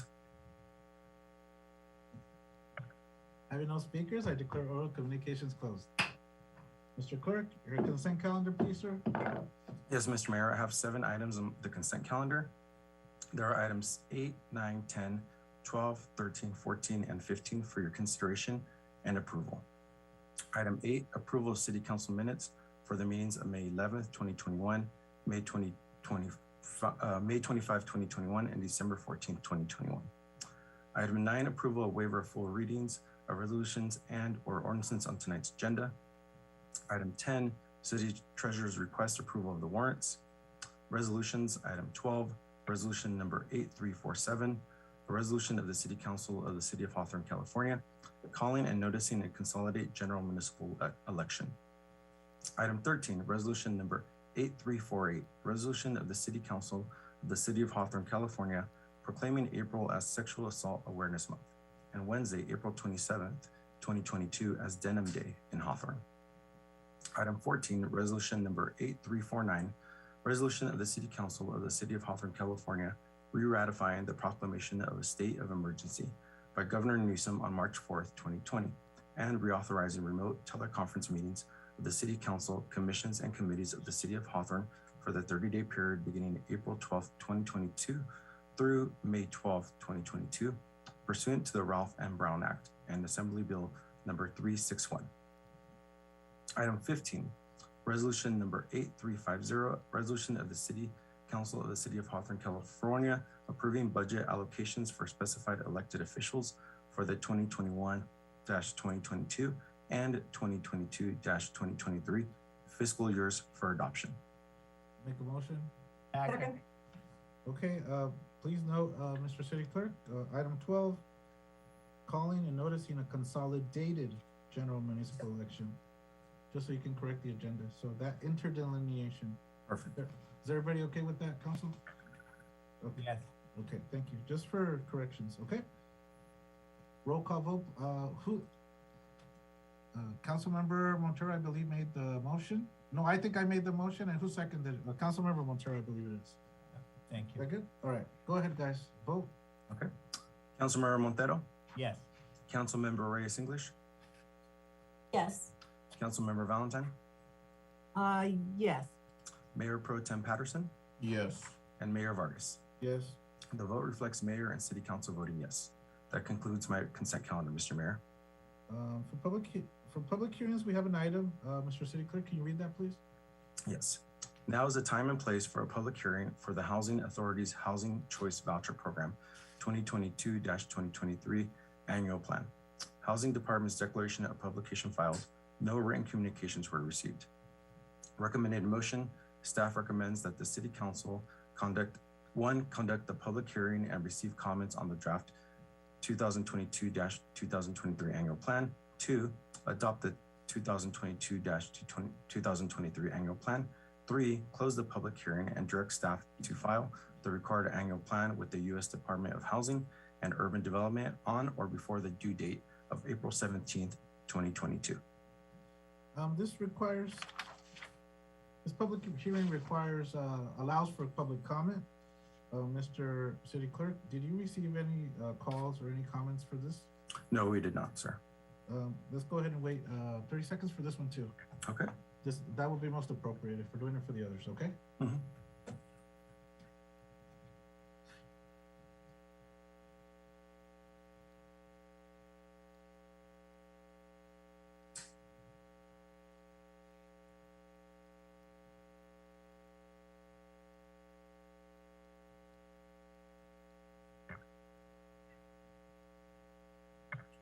Good? I believe that's about right. Okay. 2 more. There we go. That's 30 seconds. So we didn't see anybody calling to speak. So I'll declare the hearing closed ordered. I make a motion to approve the Housing Authority's Housing Choice Voucher Program 2022 to 2023 Annual Plan. Second. Second goes to Councilwoman Valentine. Roll call vote, please. Councilmember Montero, Yes. Councilmember Reyes English, Yes. Councilmember Valentine, Yes. Mayor Pro Tem Patterson, Yes. and Mayor Vargas. Yes. The vote reflects Mayor and City Council voting yes. For item number 19, there are no ordinances at this time.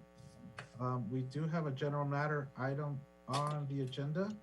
And I'd like to make a suggestion that we move this to the next city council meeting, just so we can give it its full attention that it deserves.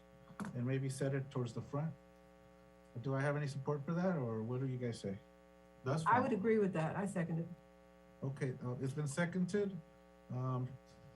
So let's just go ahead and, vote, roll call vote for that, just to see who's, just for the record, or if we have a majority, that's fine. What would you recommend, Mr. City Attorney? Just a simple, concurrence?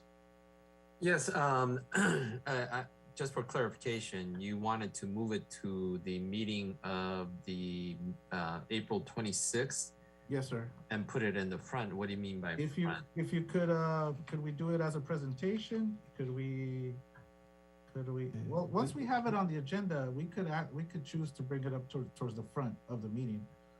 You could move it out of order. Okay, And right now you're just gonna vote to continue it to the 26th. yes, sir. Okay. So- I will, yes, you could go ahead and vote to do that.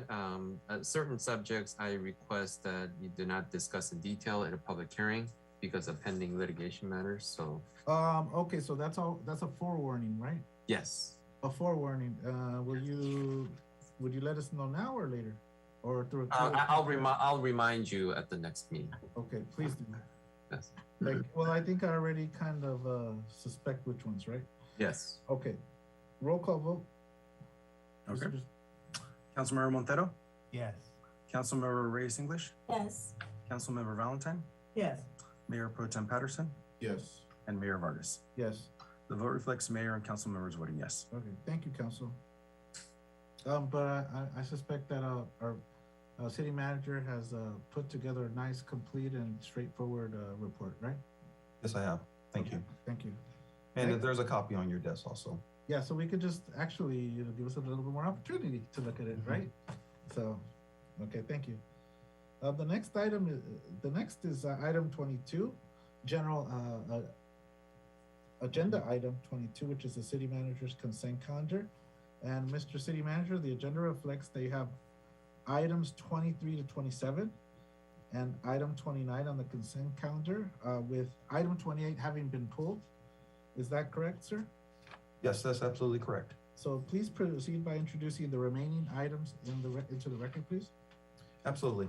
Item 23, approval of blanket purchase order in the amount of $160,000 to Red Flex Traffic Systems Incorporated for the City Red Light Camera Enforcement Program for fiscal year 2021 to 2022. Sorry about that. Item 24, reopening City Hall and Council Chamber to public. Item 25, memorandum of understanding MOU with the American Heart Association Incorporated regarding food giveaway to Hawthorne families. Item 26, award of contract for general maintenance service project number 22-05. Item 27, approval of purchase order to Richard Watson and Gershon, RWG Law, in not to exceed the amount of $50,000 for legal services. Item 28 was pulled. Item 29, Housing Accessory Agent Report for fiscal year ending 2022-2021. Mr. Mayor, that concludes the city manager's consent calendar. May I have a motion to approve items 21 through 28 minus 20, approval of items 21, 29 minus item 28. I would like to pull Like to pull- 24 for discussion, please. I'd like to pull 23 for discussion. Just a moment, let me write that down. So, do we already have a motion on the floor, guys? And, no, not yet, Mr. Mayor. Okay, But, so, item about you? 22, item 23, can we clarify the fiscal year is 22, 23, or is 21, 22? well, we'll do that once we go through it. Let's just make a motion on all the other items. We're gonna talk about it. No, are we gonna talk about it? Yeah, Well, Oh, it was 23 and pulled? 24. Okay. Yeah, Alright. yeah, so I we'll do that at second. that time. I second the motion on the other then. But was there, I don't think we made a motion, Mr. thought City you Attorney. did. I did? Okay, I move. To I'll second. consider all items except those two. Okay, good. It's been seconded, I think, by, Mayor Pro Tem, correct? Right. All right. Roll call vote, please. Councilmember Montero, Yes. Councilmember Reyes English, Yes. Councilmember Valentine, Yes. Mayor Pro Tem Patterson, Yes. and Mayor Vargas. Yes. The vote reflects mayor and council members voting yes. Discussion item 23. Who goes first? Whoever pulled it? Oh, yeah, I pulled it. Well, Ms. Martell brought up a great question. What fiscal year is this for? If we can have Captain Tomatani maybe address that issue. Yes, good evening, council members and Mr. City Manager.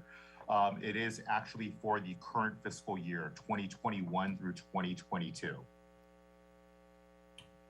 Why are we just now approving this, sir? Is this more money we're approving? So there was a oversight when we did the original budget for the current fiscal year, sir.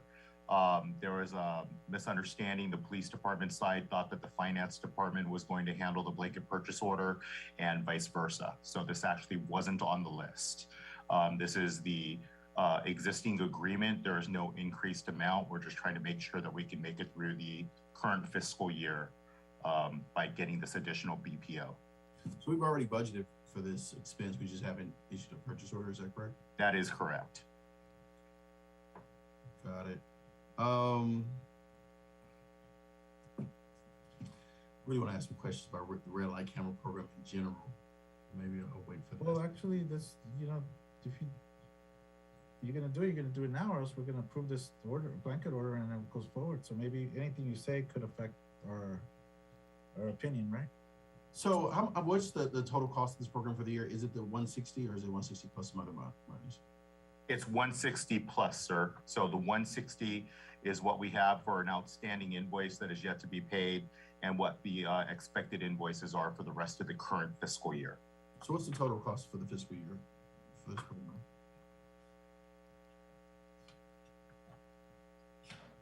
I don't have that at my fingertips. I'll have to look that up. Do we get revenue back through this program? We get revenue back directly, not directly from Red Flex Traffic Systems, but through court fees that are a percentage of those court fees comes back to the city of Hawthorne. Can you provide another presentation about this program when we're discussing the budget? So I'm sure it's going to be included in the budget for next fiscal year. Of course. Thanks. I think I'll be a little bit more direct. So I'll go, and I think Councilwoman Montero, you had your hand up too. Let me go first then. Okay. So how much is it usually a red light camera ticket, sir? The red light camera ticket, my understanding is somewhere in the neighborhood of $300, not all of which is fees or fines that are collected by the city of Hawthorne or forwarded to the city of Hawthorne. So there are county fees, there are administrative fees, and Red Flex Traffic Systems also gets a percentage of those. What's the percentage that Red Flex gets, and what's the percentage that Red Flex gets? Again, I apologize. I don't have that information at my fingertips. I don't want to misspeak on that. Okay. Because I remember hearing that it was astoundingly high. And if, the purpose for us as a city is to have this as an enforcement tool so that people are safe and don't crash. And I think you value it, and we want to support this. But I'm really curious if there's any other type of service that has red light camera enforcement that we could look at, because if these guys are the only, if there's others, we might be able to get a competitive rate where, does it always have to be $300? If it's $300, I heard it's a large amount because these guys get paid heck of a lot. So I just want to be fair to our residents too. They get a ticket, they question it, and sometimes these cameras are not always spot on. So I just like to find out more information, like my colleagues. We're willing to support this I'm personally willing to support this as an enforcement tool, but I gotta have a little bit more information on this. So if you could kind of get some of that information for us, or through the city attorney in a legal confidential, I would rather have that in a legal confidential through our city attorney. Captain, is that okay? Absolutely, we will work with Mr. Kim and get that over to you. Yeah. Okay, Councilman Montero, I see you. Thank you, Mr. Mayor. Captain, thank you for being with us tonight. On the agreement on page 25, it talks about the red camera, red flags. Did they bill us monthly? It is a monthly billing, correct?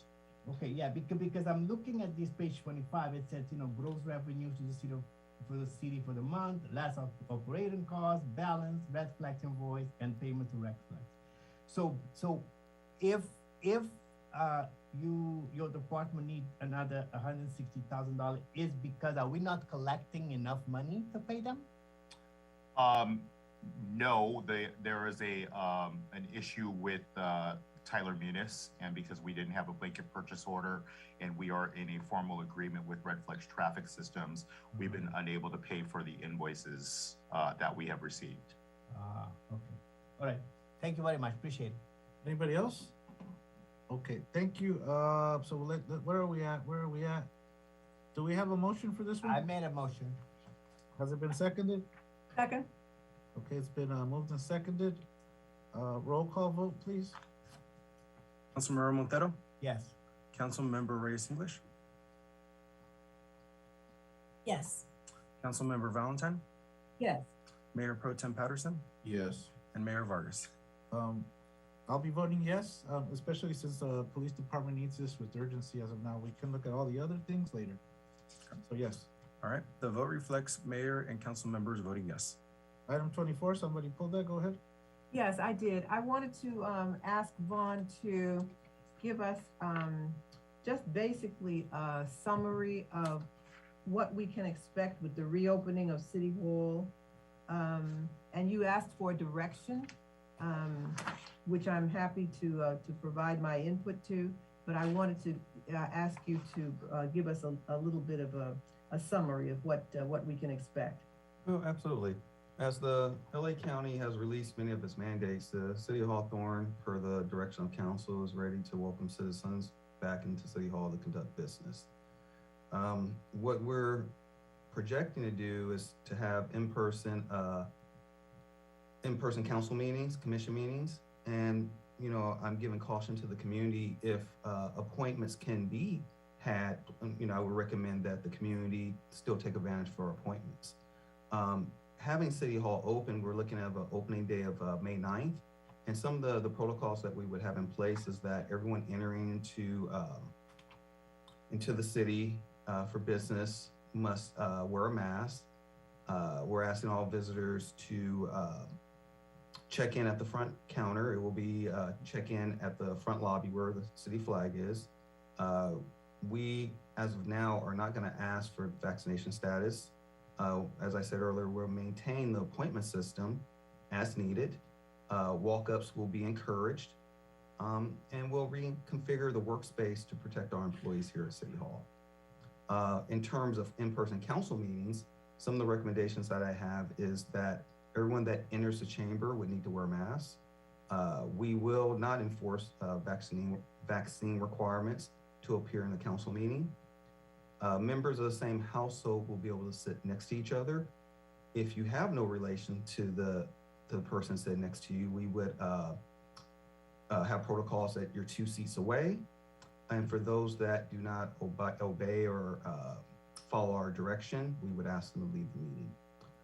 City staff will be in their offices ready for questions. If they're presenting or have an item, they will be ready to present. If city staff is polled for a question, they will come down to the podium to answer those questions. I feel having city staff in their offices right now would be the best recommendation to have in place, and it would open spaces for the public to actually attend the meetings. Good idea. Because we need I hope that answered your question, We need more Councilwoman. real estate, right? Yes, It would increase more real estate, yes. The staff would be accessible in person if needed. yes, and I move to approve. I have Second. my hands up. I made a second, but we continue discussion. That's fine. Okay, thank you, Mr. Mayor. I agree with everything Vaughn said, except I would recommend for the city council meeting for the dais, okay?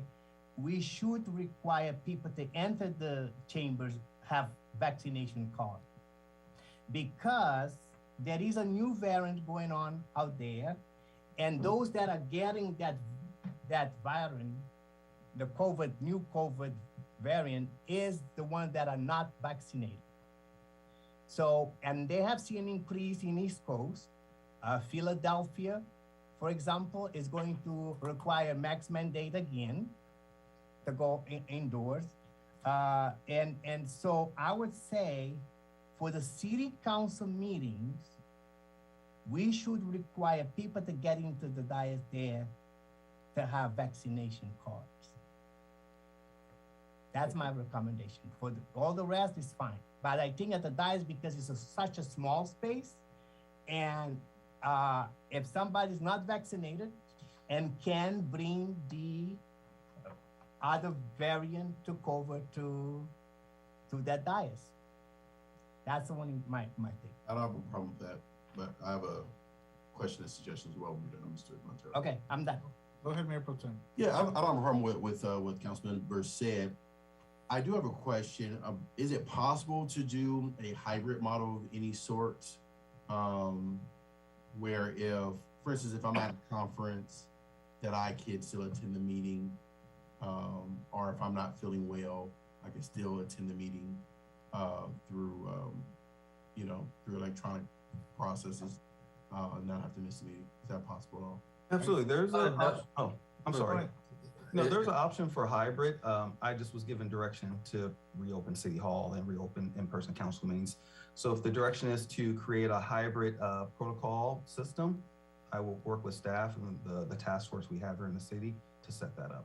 I know we have a motion on the floor, but I would like to propose a hybrid. If I may, Could I ask, Mayor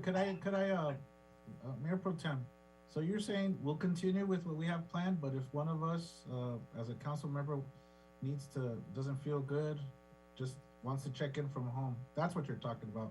Correct. Not like an official hybrid with the residents, et cetera, for them to call, it's for the purpose of ourselves being able to check in, right? Correct. Okay, yeah, that's a good If clarification. you have a flu or cough, you can stay home. there are some legal restrictions on that. If we're having a in-person meeting and then there are council members that's not at City Hall, they're at a different location under the Brown Act, requires posting of agenda at that location where the council member may be. He has to be within the city. So there are other issues and legal issues involved with that. So I don't know exactly what. So it's like a hybrid option. The way I envision it is not possible. It's possible. It's just there are hurdles that has You have to be within the followed. city. You have to post something at my front door. Something close, something around your area. There's I would need to double check all the requirements for that, but I know there are certain restrictions like that under the Brown Act. If you have an in-person meeting and you have a council member meeting by teleconference. So those are the issues. Can you tell us as soon as you can?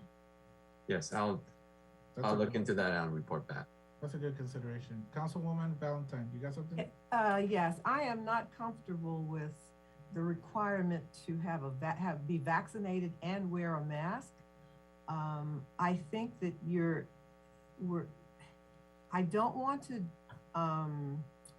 for citizens to feel as though they're unwelcome in their own city hall. I think wearing a mask, if we're going to require a mask, I think that's sufficient. I really don't see the need to do both. And you're basically saying that someone who isn't vaccinated has no right to come into City Hall for a city council public meeting, and I do not agree with that. So I would say, as far as I'm concerned, wearing a mask would be sufficient. I think that's a sufficient deterrent. The virus, the new variant is transmissible, highly transmissible, but wearing a mask is sufficient, I believe. So, you'll go next, Councilman Rotero, but, Okay, thank you. there is a variation of that also that has been employed by some, you know where I'm going, right? Yep. Well, that some restaurants have employed. You show a vaccination card, okay, then you got a vaccination card, the mask can go away. Yeah. But if you don't have a vaccination card, then you need to wear your mask. So that's the other option that we can have. That's I'm just putting it out there. I'm saying everybody has to agree here. Go ahead, No, Councilmember. no, but that's not completely correct, Mr. Mayor. Well, then just If they don't have a vaccination card, they would have to show a negative test Oh, well. yeah. In between 72 hours. Look, for example, the city of Los Angeles is going to open on May 1st, and they are requiring vaccination card. So the thing is, we need to protect our citizens. It's not like I'm trying to punish anyone to come to the dais, but what I'm saying is, we need to protect our citizens, because if somebody come in there and expose everybody, so that means we would have to shut down and have everybody go testing. So we have to protect ourselves and the people that come to that diet. So those who are not vaccinated, and we should advocate for people to go get vaccinated, the vaccine, because it's effective.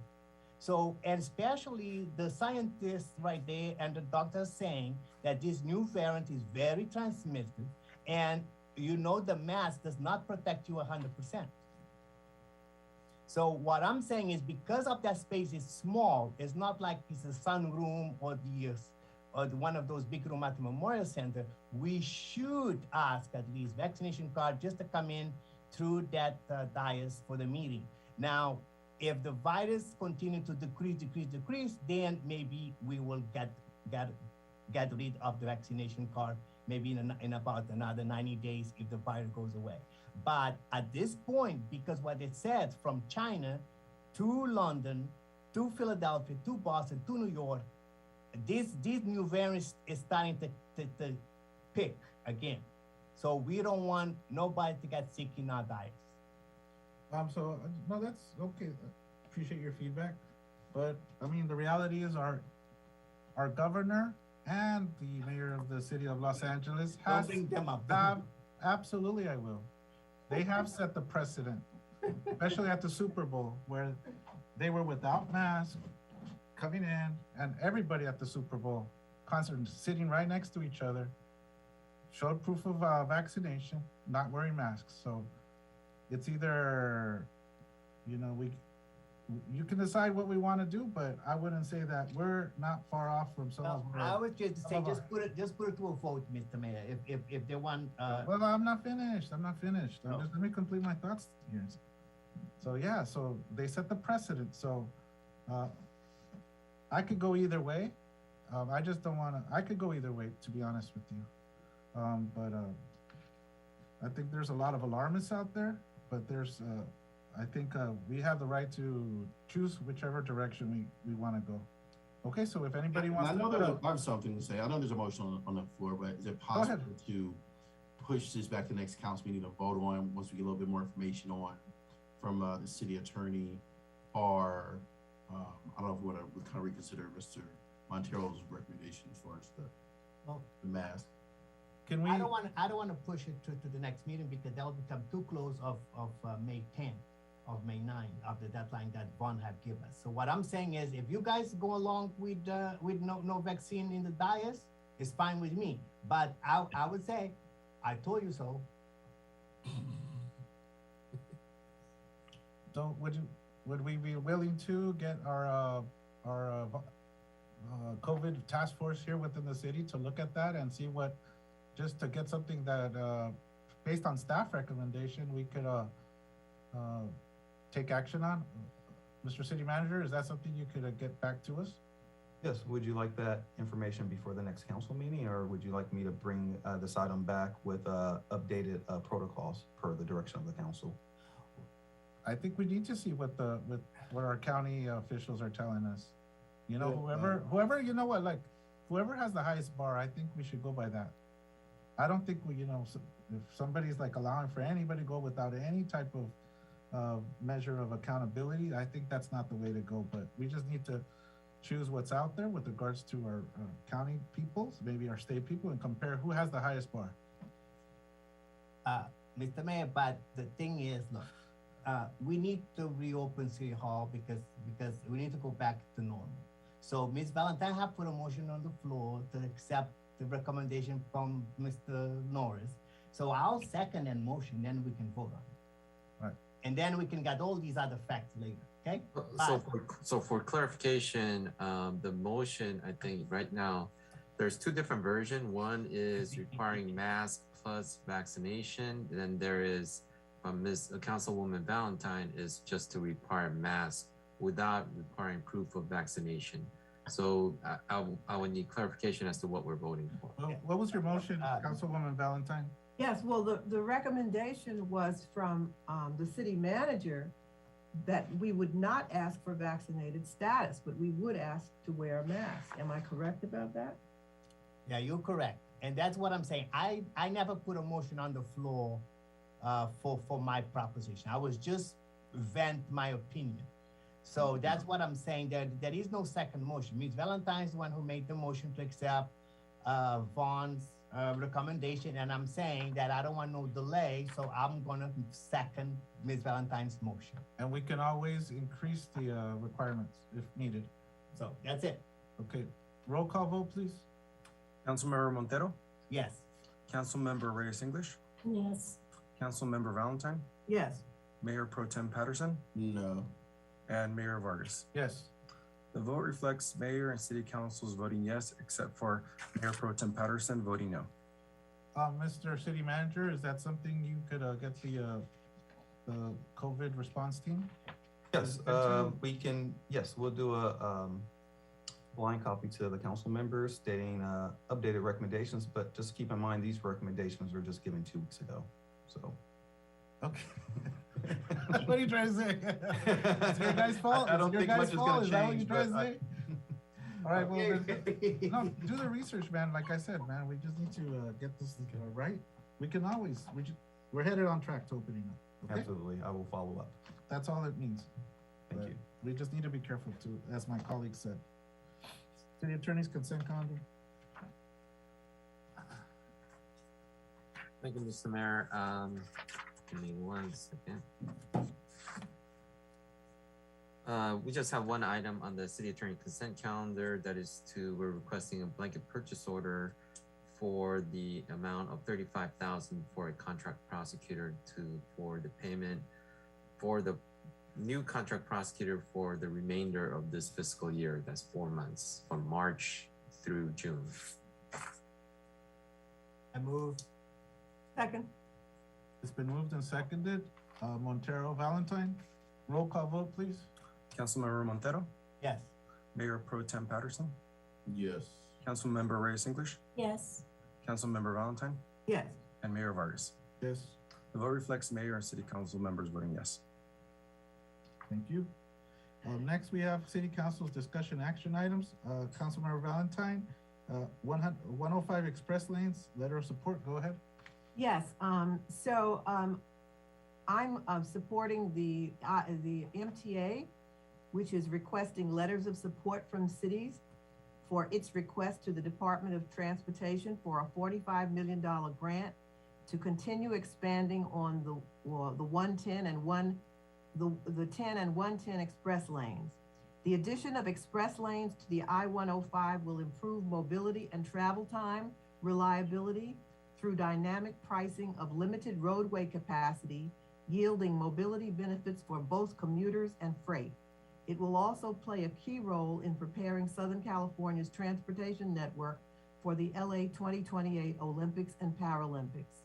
So this is a letter of support that would be sent from the City Council to the Department of Transportation, Secretary Buttigieg, supporting the MTA's request for $45 million. Councilmember Valentine, you said this is 105 express lanes, but you mentioned the 10 and the 110. Yes. Where does the 105 come in? This would be an addition of express lanes to the 105. You already have the express lanes on the 10 and the 110. Okay. But this is an expansion to the I-105. That's why it affects Hawthorne. Okay, so this is particularly for the I-105, because I take the express lanes myself to go to downtown, and there's already existing ones on the 110. Okay. Well, So I move that we support the MTA's request to the DOT. I'll second that. I seconded that. Is there anybody who wants to comment? Okay, roll call vote, please. Councilmember Montero, Yes. Councilmember Reyes English, I'll abstain. Councilmember Valentine, Yes. Mayor Pro Tem Patterson, Yes. and Mayor Vargas. Yes. The vote reflects mayor and council members voting yes, except for Councilmember Reyes English, who abstained. Okay. Okay, may I ask, City Attorney Kim to go ahead and draft that letter and, send it to the Secretary of Transportation and, also with a copy to, I'll give you the contact information at the MTA. Yes, I've been directed. Thank you. Thank you. Real quick question, Councilmember Reyes English, since you abstained, would you like your name to be excluded on our letter to the secretary? Or keep it? No, you see, my concerns is constituents that I've heard from with regards to the gas tax and with regards to how costly it is for folks that can't afford the fast track lanes. So I'm being sensitive to the needs of those that can't afford it. And the cost of the express lanes continue to go up. So my hesitance, it has to do with having MTA express lanes provide additional information, how they're gonna address those families and people that can't afford it, and what remedies they're gonna put in place to assure that everyone has opportunity to take it.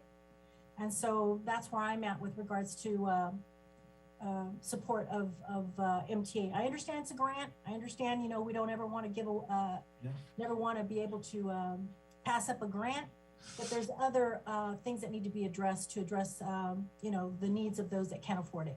So would you like your name to your signature to be included or not included? Yeah, no, that's fine. Okay, yeah, that's what I was checking. Out of courtesy to you, since we don't want to impose that on. Okay, but thank you very much. Next, I would like to discuss my item, which is number 34, the renaming of Eucalyptus Park. We have Bodger Park, which has its own park. We have Holly Park has its own park. Ramona Park, which has its own, Ramona has its own park. Holly Glen has its own park. So these areas of our city have their own park. And I was reached out to by one of the North Hawthorne area residents, and they're asking for the Eucalyptus Park to be renamed as North Hawthorne Park. So if we can go ahead and rename it today, or if we can go to workshops so that we can get information from the community with that as an idea, that name as an idea, or any additional options, and where people can actually provide their feedback to that. Okay, Mayor Pro Tem, go ahead. Yeah, I mean, in general, I'm open to considering renaming the park. However, I don't think it makes sense to rename it North Hawthorne Park. Those other communities are named after the park, not the other way around. I don't think that, but Holly Park establishes themselves as Holly Park Homeowners Association, and then the park was named after the Homeowners Association. Same thing with Ramona Park. So it probably makes, under that logic, it makes sense for North Hawthorne to rename themselves Eucalyptus Homeowners Association, as opposed to the other way around. But in general, I don't have a problem with considering a new name for the park, but I don't think North Hawthorne is probably the proper name for a park. Councilmember Valentine and then Councilmember Montero. Yes, I'm full support of calling it North Hawthorne Park. That is their park. They have so many activities in that park. Their families come to the park. They have Easter egg hunts in the park. They have summer activities. That park is their park, and it deserves to be renamed for them. So yes, I would support that. Councilmember Montero. Thank you, Mr. Mayor. Well, when you talk about Eucalyptus Park, right? Because the street next to, after Inglewood towards the east, is Eucalyptus Street. And the school is Eucalyptus School, and that has basically is the backyard of the school right there called Eucalyptus Elementary School. That is why that park was named long time ago Eucalyptus Park.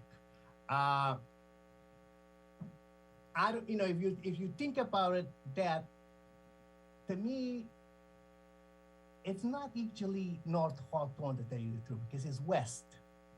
because when you talk about, because it's west of the Hawthorne Boulevard and west of Eucalyptus towards Inglewood. So when if you're going to take a map, you know, nobody knows where the boundaries of North Hawthorne is, because this was created just by the homeowner association, that by the few individuals that represent that association. So if we were going to rename that, I would say we would have to send a survey to all the people that suppose live in North Hawthorne. I would like to see them vote yes or no on that. But at this point, I'm not supporting the renaming of that park. Okay. Because there's a history there about the Eucalyptus School. So, real quick question for Alan Leon. Alan?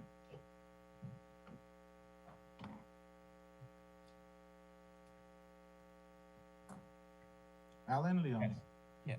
So the map that you have that you generated that has all the neighborhoods in the city, is that section of Hawthorne called North Hawthorne Park?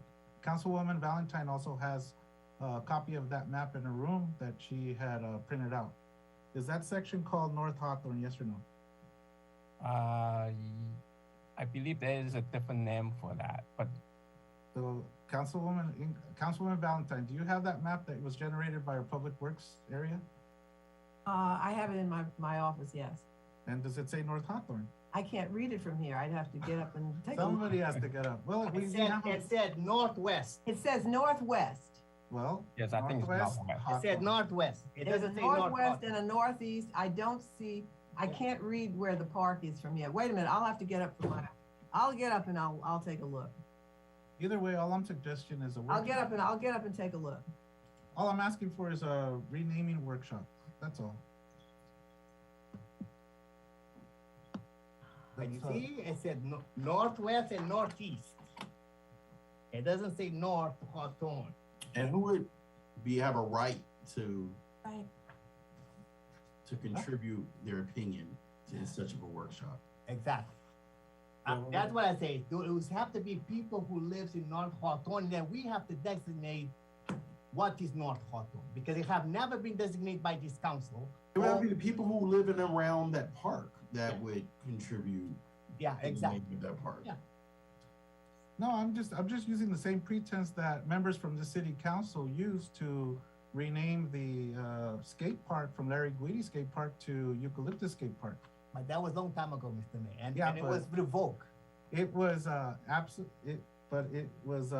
we didn't have a workshop asking our opinion, so that was politically motivated. We made a decision here amongst council. Councilmember Angie Reyes English, your feedback, please. Yeah, it sounds like it's politically charged at this point as well. So I don't understand why we need to change the name of the park. It's Eucalyptus Park. People know it as Eucalyptus Park. It's on Eucalyptus.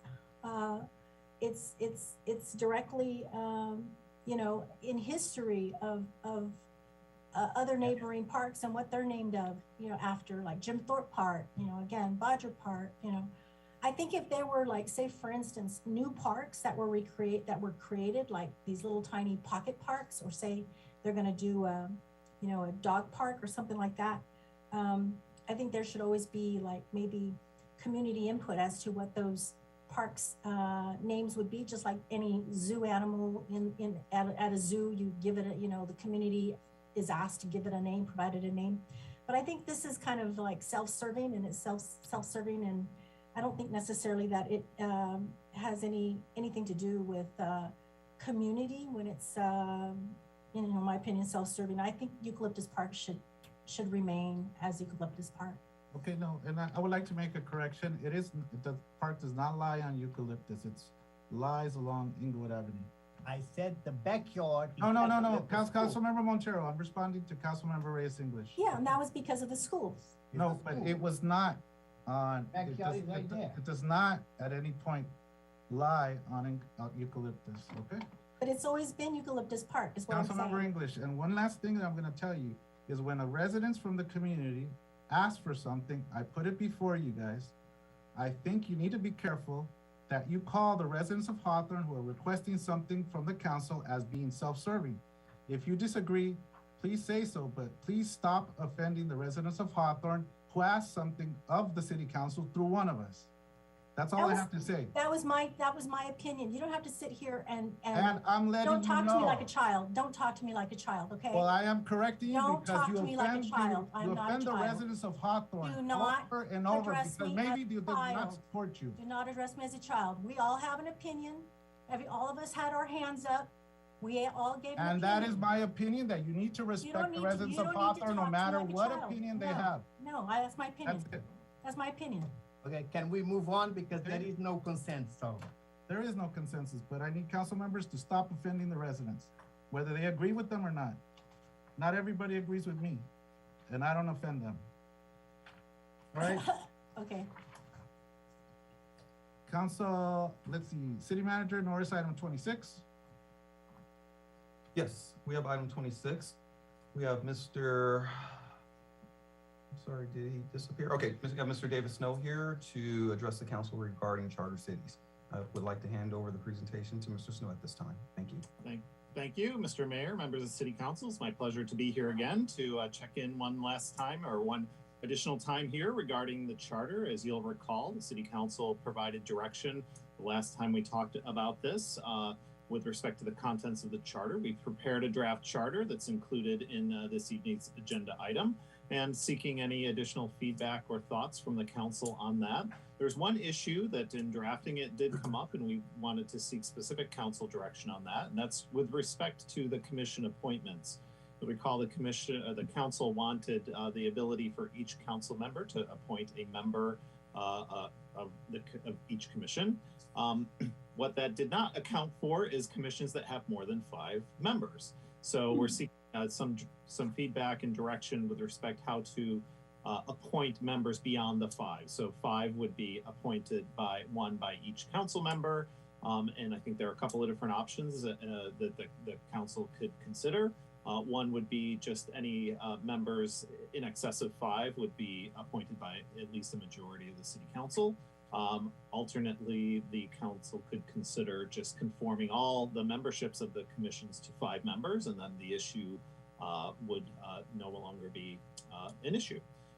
And perhaps there are other ideas as well, but seek some direction on how to address that particular issue. And any other comments or thoughts that the council may have regarding the draft charter. And finally, seek direction to, with any final revisions that are suggested this evening, commence the hearing process to head for an election in November of this year. And that concludes my report. Mayor Pro Tem, David Patterson. You have a question. And first, how many commissions do we have that are more than 5? And what commission? I didn't know I wasn't aware. It's my understanding we've got the Parks and Recreation Commission. I'm not sure whether there are others, but that's the one that begged the question. No, that's the only commission with 7 commissioners. Oh, got it. I know when I had supported this particular deal, what I thought I had in mind was that each council person would nominate somebody, and it'd still be the council majority that have to kind of ratify that. I wouldn't have any problem with anybody in excess of 5, going to the mayor to nominate. It's not really that big of a deal, but I want to speak about that. While I have the floor, though, also,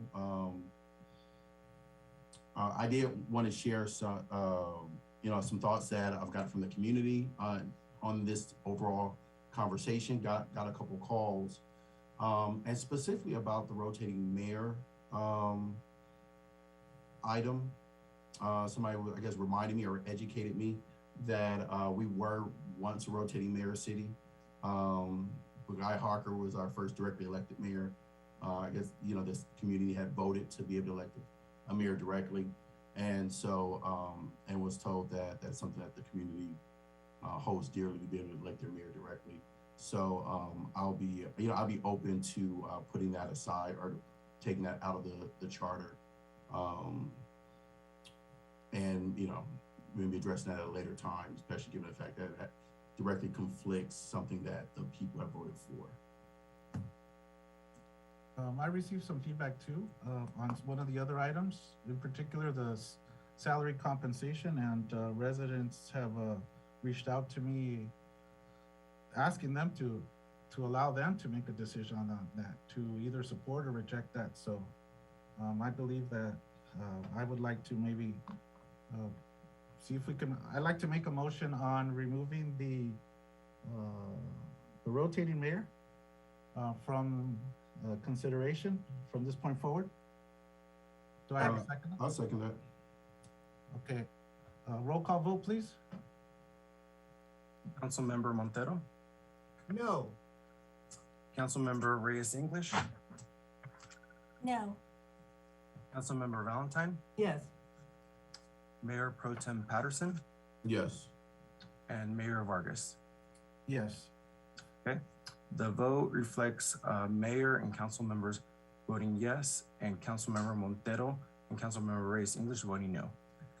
One thing though, really quickly though, at a meeting about a week ago, it happened actually after the meeting that we had, I had a dinner for some of my close friends here within the city of Hawthorne, and I had, one person brought up the item because I guess they had watched the meeting and they had seen what had happened. And they said, you know, that they wanted to make the decision. Obviously, they're in support of it. I personally, at the beginning, was kind of, okay, maybe it's not the best idea. So, but I think it'd be appropriate to let them make a decision on this. So I would like to make a motion to incorporate a provision on the ballot setting compensation for elected officials based on a formula and not per state general law guidelines. Second? Second. Roll call vote, please. Councilmember Montero, No.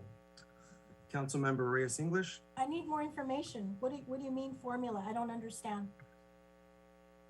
That will be discussed. So on a formula. That's gonna be discussed you're We gonna, can agree upon what the formula would be. thank you. I mean, how can you vote for something if you don't know what the formula is or how were you getting this from? What is it? Well, I suggest that, you know, we can, you know, first address the issue of, do we want to entertain setting compensation? And then second, have a conversation on how that would be determined. So continue the roll call vote, please. okay, Councilmember Reyes English, I'm gonna abstain. Councilmember Valentine, Yes. Mayor Pro Tem Patterson, Yes. and Mayor Vargas. Yes.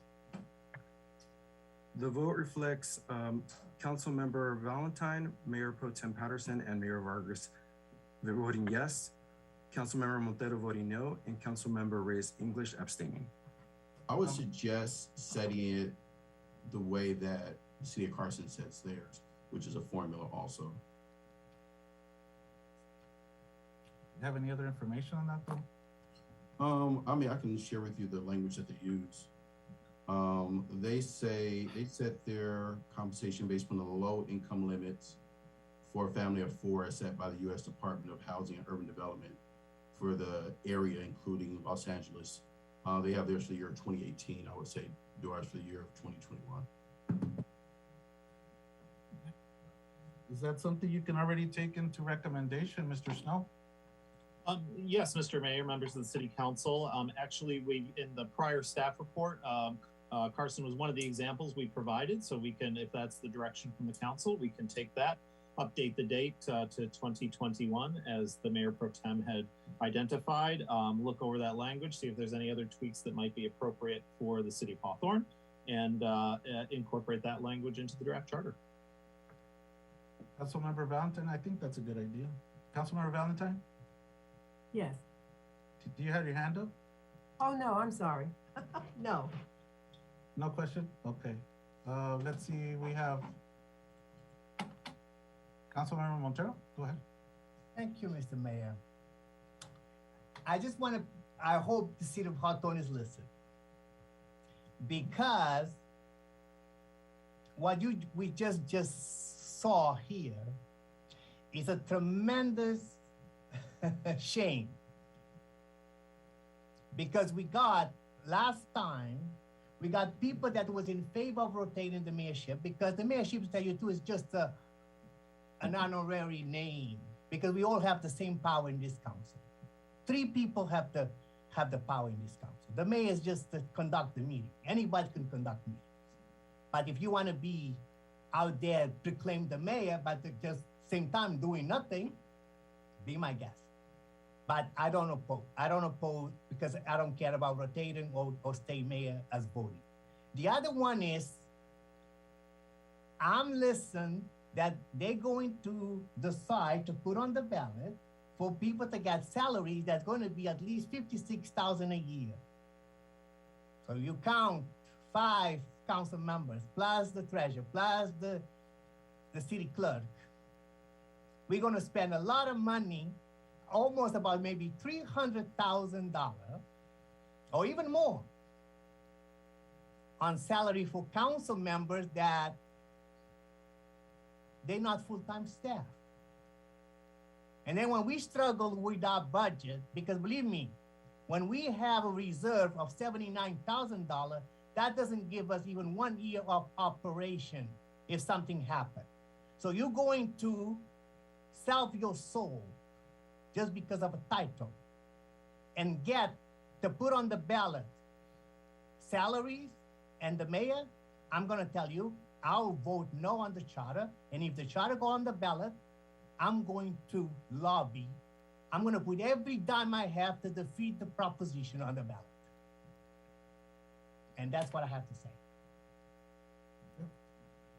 Anybody, are we ready to just talk details about the other stuff? Mr. Snow, go ahead. I think really at that point, if I could just confirm that there was, I think there was three members of the city council in favor of proceeding with the Carson model for a compensation model. And if so, I think we're clear on that. And other than that, if there is just direction from the council to proceed, prepare the final charter, and then we would start we could bring that back for the council to look at the exact language. I think it's pretty clear now. I have some clarification on a couple of items. Okay. Certainly. Yeah. Yeah, the appointments to the commissions, did we make a decision about that? Whether or not how the appointments were going to be made to the commissions? We had, it was proposed that each member of the city council may appoint one member to the council, rather than all appointments being made by the mayor. I was going to object to that. I think that the mayor should be the one to make the appointments to the commissions. So I don't think we clarified that at all. And then the other one was, we didn't clarify about the numbers of people on the commission. Whether it be 5 or 7, I was going to recommend that it be conformed so that they all are 5, as opposed to any of them being 7. So Mr. Snow, how could we approach that specific item if we're going to go forward with it so that it'd be a fair process where everybody does get a chance to? We have people that are sitting in those commission seats with expiration dates lagging. Right? Expiration dates of their seats lagging each other. Okay? And then we have the issue of one of the commissions, I believe it's the Parks and Rec, having 7 seats. So, do you have any suggestions? Have you thought this one out? Well, again, I think there are a number of different options. One, as Councilmember Valentine suggested, we could, if the direction is to conform all the commissions to 5, then that would certainly easily address the 7-member issue. We can certainly draft this so that the provision would take effect at the end of each term. So if someone basically any existing terms at the time the charter goes into effect, those appointees would be able to complete their terms, and then the new rules would apply prospectively. So we can certainly draft it that way. And then I think if the council decides to retain the ability to have more than 5 commissioners, then I think it was the mayor pro tem who had suggested perhaps each council member has one appointee, and then the mayor appoints the balance. So that's something that's on the table. The mayor pro tem also pointed out that it could be an actual appointment by the individuals of council members, or it could be a nomination. So each individual council member makes a nomination for a commissioner, and then the whole council approves of that nomination. So I think that I know there's a lot there to talk about, but maybe we can just kind of work through and first start with the number of commissioners, and determine whether there's a consensus on whether keeping the number to 5 across the board. So one of the things I wanted to say, well, as the sitting mayor and the one who has made nominations, is that I have taken recommendations from my city council colleagues with regards to nominations for the commissions. I've taken one from Councilmember Montero for the Planning Commission. I've taken one from Councilmember Valentine for one of the commissions as well. There's been, I think, other recommendations from previous council members during Councilmember Nilo Michelin when he was here, etc. So I think I've done a good job with respects to that, but I believe that the council wants to make the nominations nominations in particular from themselves official. So I'm okay with that. I would think that the solution for this would be to make whatever 7-member commission would be 5-member commission. So I'd be willing to support that as well. Councilman, City Manager, City Manager, go ahead. If I can just give some history of the 7-member commission. It was 2 commissions that was blended together because of lack of quorum. So you have the Fine Arts and Recreation Commission that was joined 2 together. So just wanted to give some historical feedback on that as you make a decision. One of the decisions that can be made is to reenact the Fine Arts Commission with 5 members and have the Recreation Commission with 5 members. It's totally up to your direction of council. I just wanted to give that tidbit of information. Mayor Pro Tem or Councilmember Reyes, whichever one would be going first. Councilmember Reyes.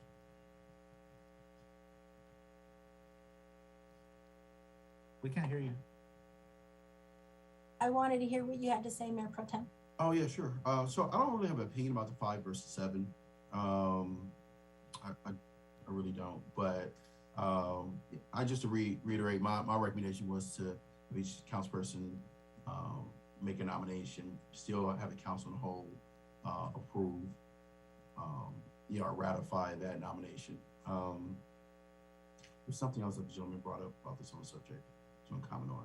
I think I lost my train of thought. But absolutely want to continue to move forward with that change. Councilmember Reyes and then Councilmember Valentine, go ahead. Mr. Snow? Yeah. Sir? Can you go back and tell me the last portion of the recommendation for the ballot measure where you speak to the mayor again? What's the language there? With respect to the mayor, right now, the based on the direction from the council earlier this evening, the mayoral position would remain as it currently is. It would be an elected position. Okay, so what changed? I thought there was supposed to be I thought I heard appointment, and then I heard. As far as commissions, it was her question. As far as commissions. So Okay. as far as the office of the mayor, that the provisions that are in the draft charter regarding the mayor being appointed from amongst the various council members not elected separately, all that language would come out. And then with respect to the appointments, right now the mayor makes those nominations, and the language here is what we're talking about. And the mayor would have one appointment in each of the other or nomination, and each of the other council members would have a nomination for ratification by the council. Is I think what is currently on the table for discussion. It's a little different than what's in the draft charter that we had presented, which was each member appointing. I'm sorry to interrupt though. My other question was about terms. What's the terms for commissioners? That can be set by the city council. I think from what I heard this evening, we would draft it to make sure that any existing terms, those appointees would be able to complete their terms. After that, we could write into the charter specific terms, or we could leave that for a decision of future council to determine and give more flexibility on changing those terms and whether they would want it to be 2 years or 4 years or whatever in the future. But if the council thinks they should be a particular term and that should be written in the charter, that's something we can certainly do as well. Could you speak, you said that you were following Carson's language. You said 2018, then you said 2021, but what's the language? Where's the language? So that language is actually in a prior staff report. It was in the staff report for the March 8th meeting. Certainly can circulate that again. I could read it if that would be helpful. That's the compensation language. And again, as the Mayor Pro Tem indicated, it sets it it would set it at the 2021 level as established for low income family of 4. And that's just a set number. I don't know what the number is off the top of my head, but it would be that number. And then adjustments would need to be pursuant to the general law for any future adjustments, is the way Carson's provision is drafted. City Manager, can you just forward that to me? Yes, I can do that. From the March, thank you. Yes. Again, that was the March 8th, 2022 staff report. Thank you, Mr. Snow. Councilmember Valentine?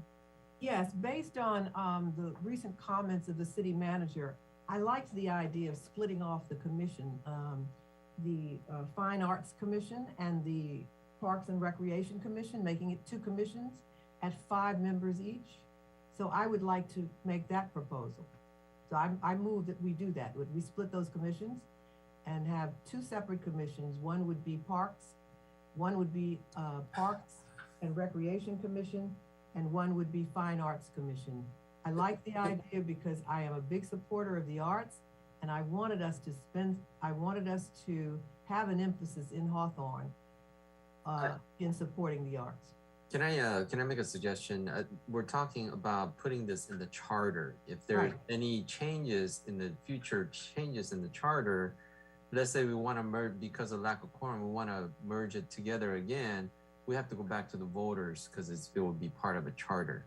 I believe that the arrangement of terms of the commissions and committees and how we want to formulate that doesn't necessarily, the appointment method may be in the charter, but in terms of the specific types of commissions and committees and the terms, that could be in the ordinance, and that could be up to just city council board. Am I not correct, Mr. Snow?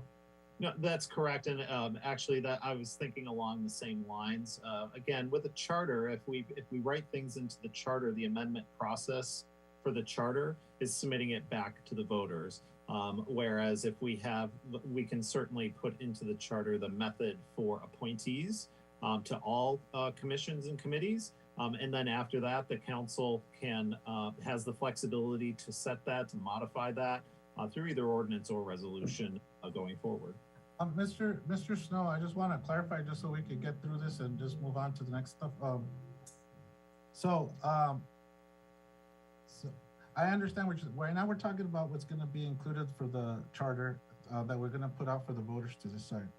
So right now we shouldn't talk. It's very clear that the intention of council members here is to reduce the number of members to a commission to 5, right? We can do that as a separate item as a city council, and we can also, like through ordinance, do this. If we speak on anything now, it would have to be included in and set with,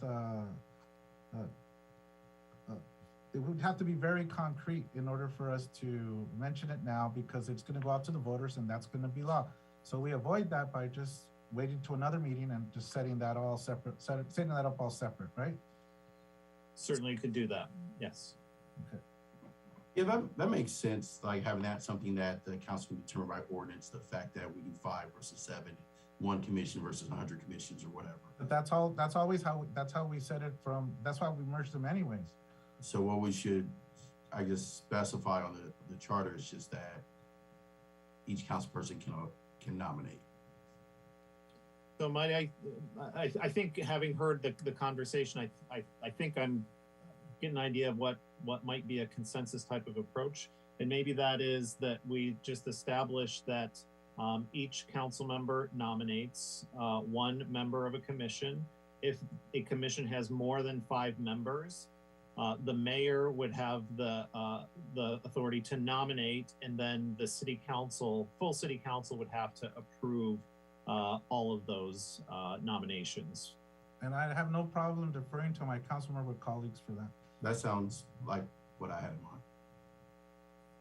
But real quick, so right now we have, like I said, lagging expiration times for their tenureship, right, Mr. Snow?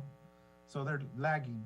So do we have in order of nomination when a vacancy comes up, then the first council member gets his or her nomination, then 5 months later another opening becomes available. Does that person get, the next person on the list makes the nomination? How are we going to do it? Do we do that now? Do we talk about that now or after, if it's voted in? I don't think we need to do that in the charter. I think that's something that a policy could come up, and an appointment policy could be prepared, and maybe it's, there's seats 1, 2, 3, 4, and 5, and each of those are related to an individual council member or council seat, and then anyone above that would be the mayoral, and then so basically there's a fixed seat. But that's something that I think the details of which could be worked out in the future. Thank you very much, sir. Okay. It seemed like there was consensus with respect to that method for nomination of commission members and covering the scenario for commissions that have more than 5 members. Again, nomination by council members or mayor, and then ratification or approval by full council. Thank you very much, Mr. Snow. Thanks for your report, and just to get that to us. Okay. Right. Thank you. And I guess the last thing is just direction from the council to prepare these changes. And I think I would suggest with this direction, I would suggest we just prepare the charter and get started on our hearing process as well, unless Mr. Kim has any other thoughts. I think we've got direction here, and certainly if there's other refinements, those could be made through the hearing process. But if the council wanted to see this one more time before formal hearings, we could certainly do that as well. Yeah, I'll move to make the changes and proceed to formal hearings. Second, roll call vote, please. Let's see, hand up. Do we wait for the hand up or? Roll call vote. We're going to the My vote. hand up was up, Mr. Mayor. Go ahead. You have any comments? Motion and second been made, but go ahead. What I want to say, because this Saturday during the Earth Day, a lot of constituents came to me and said, "Are you guys trying to be like City of Bell?" And I told them, no, we're not going to be like City of Bell. They're going to give salaries to each council member. Therefore, I'm withdrawing my support for Charter City. I will not vote to put on the ballot. So I would recommend to bring these changes back to the diet for final vote before the public hearing. Okay. There's a motion and a second on the floor to go forward. Go ahead. Okay. Councilmember I'm Montero. I'm sorry. May I interrupt? What is the motion? To go have Mr. Snow prepare this and go forward with the public hearings on this. And just to clarify, that would mean incorporating the changes with respect to the mayor position, the compensation provisions, and the clarifications for the commission nomination and appointment process. Exactly. So how do you go to public hearing when even you don't know how much that compensation is going to be? We don't know that because the formula have to be tabulated. So you're going to go straight to public hearing when you don't know how much salary you're going to give to yourself. I completely oppose that we should come back to the council for the final vote and then go to public hearing. Roll call vote, please. Councilmember Montero, No. Councilmember Reyes English, I am so confused. Thank you. I'm totally confused. I really am. I'm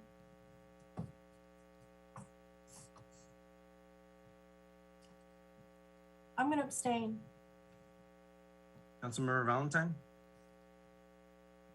I would like to see it again. I'm gonna say no. I'd like to see it brought back again. Mayor Pro Tem Patterson, Yes. okay, and Mayor Vargas. Yes.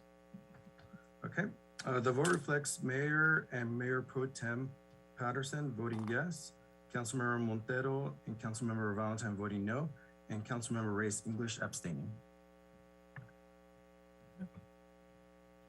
Mr. Kim, what's the result? Mr. Snow, we don't have a clear direction, do we?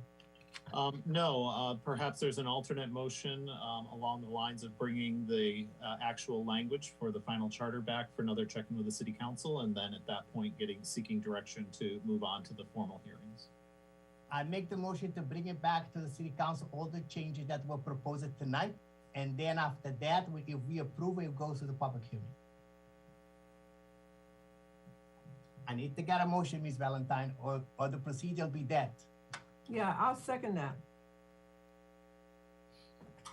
So roll call. Roll call. Councilmember Montero, Yes. Councilmember Reyes English, Yes. Councilmember Valentine, Yes. Mayor Pro Tem Patterson, Sure. and Mayor Vargas. Yes. Okay, the vote reflects Mayor and City Council voting yes. Great. Thank you, Mrs. Snow. Thank you all. Great evening. Right, so, treasurer's report? Good evening, everyone. Can you hear me? Yes. All right. Yeah, great meeting. That was interesting.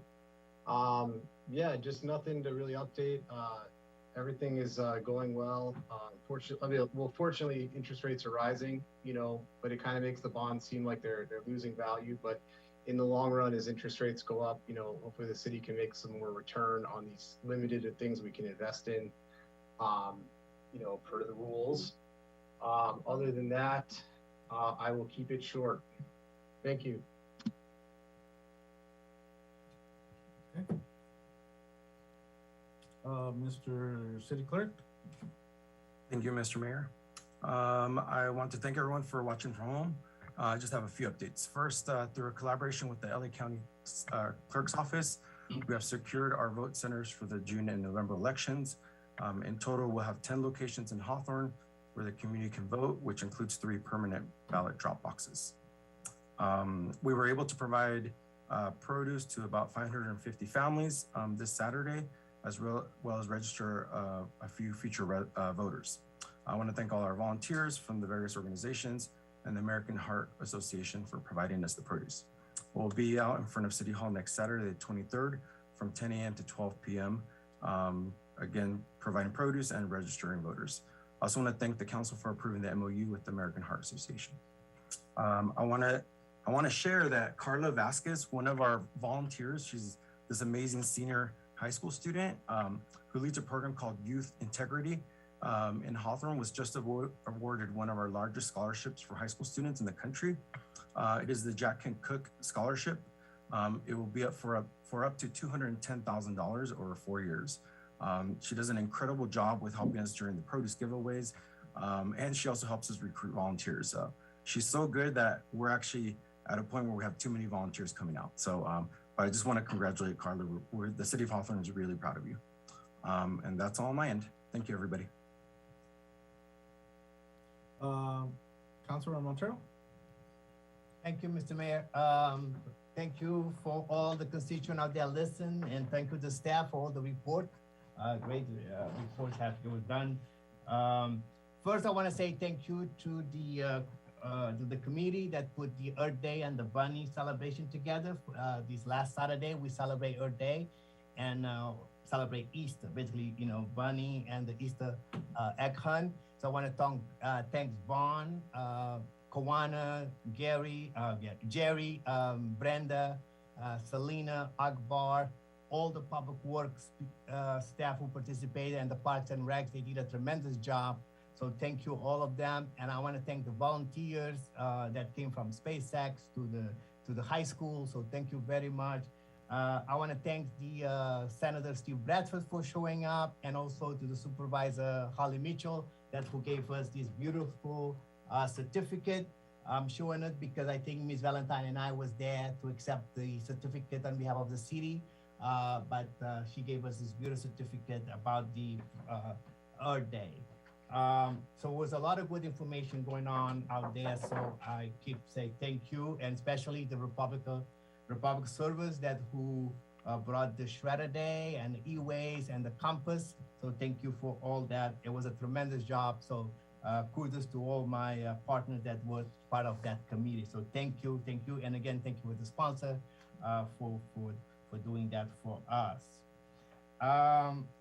Just FY, Hawthorne School District will have a job fair on Thursday, April 21st, from 9 a.m. to 12 p.m. and from 2 p.m. to 5 p.m. Thursday, April 21st, Hawthorne School District is having a job fair, 14120 Hawthorne Boulevard. So if you want more information, you can contact me.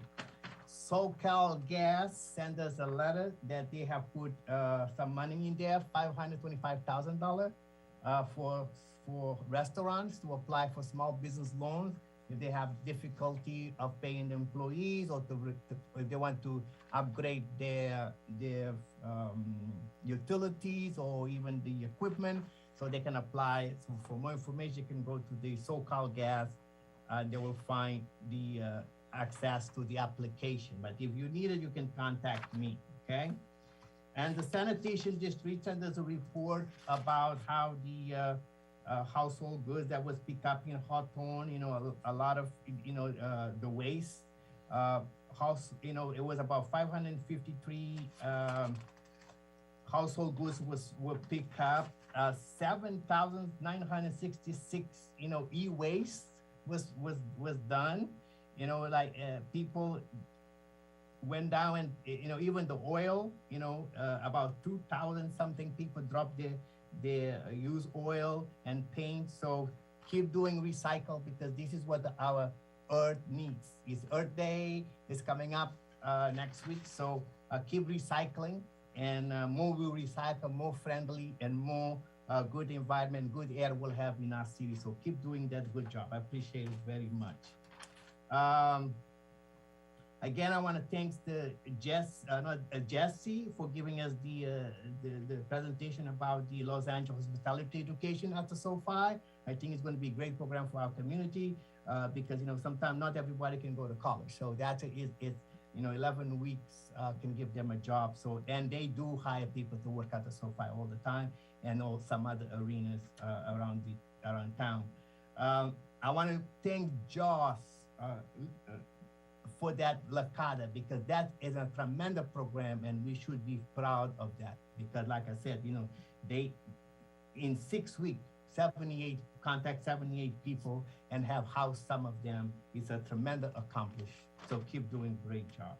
I want to thank the chief and the police department, because they put a beautiful newsletter all the time about numbers that's going on and activities in our city, from homicide to petty theft. So thank you for that beautiful report, and I hope the community can read and be assured that our police department is one of the best in the country, and also in the nation, and in international recognized. So the last thing I want to say is that unfortunately, like I said, I'm not going to be supporting this charter city, because my goal was for us to get control of our zoning and land use, but not to give ourselves salaries.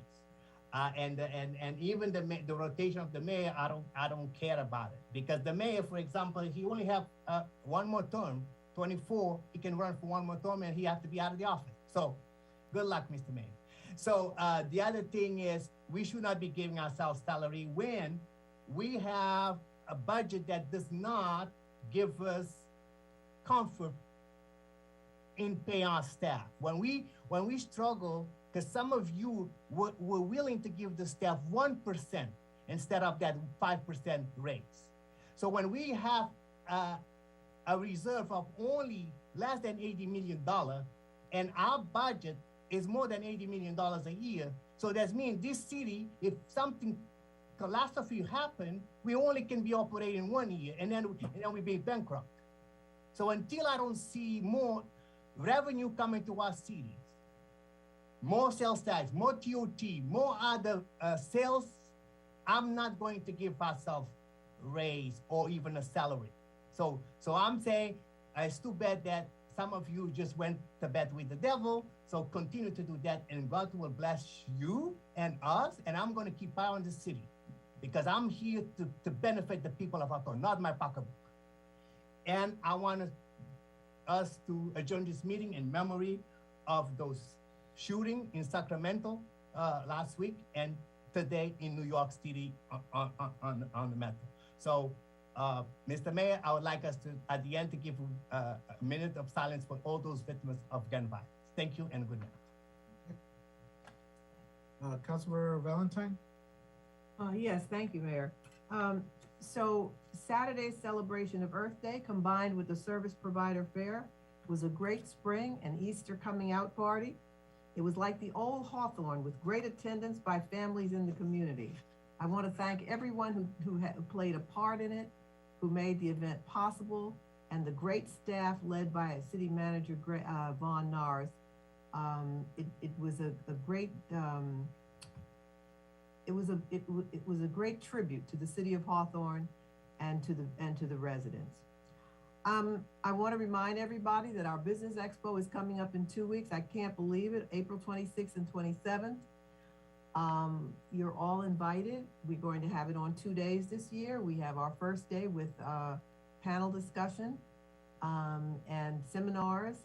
The second day is the key event, the one with all of the businesses. We have 48 businesses that have signed up to exhibit with their staff, and it's a great networking opportunity for the businesses.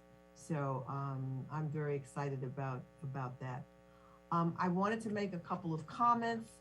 I wanted to thank Greg for bringing us that report on code enforcement. I think you all are doing a wonderful job with such a small amount of staff. I congratulate you. I wanted to mention something about Licata. I continue to be impressed by the amount of services they're able to give the homeless. I also continue to be concerned about the fact that we're getting more and more homeless in the city. If we're getting homeless that are imported from other places, that is not a good sign. I'm happy about the fact that we are able to service all of those persons with wraparound services, as well as providing shelter. But I'm not happy about the fact that our numbers are going to continue to increase if other cities are sending us their homeless. So I think we need to really have a conversation about that, in particular, about how we are going to make determinations about measuring the numbers of people that we can service, and perhaps trying to get extra monetary resources from the county and the state for those that are not, for those that are coming from other places.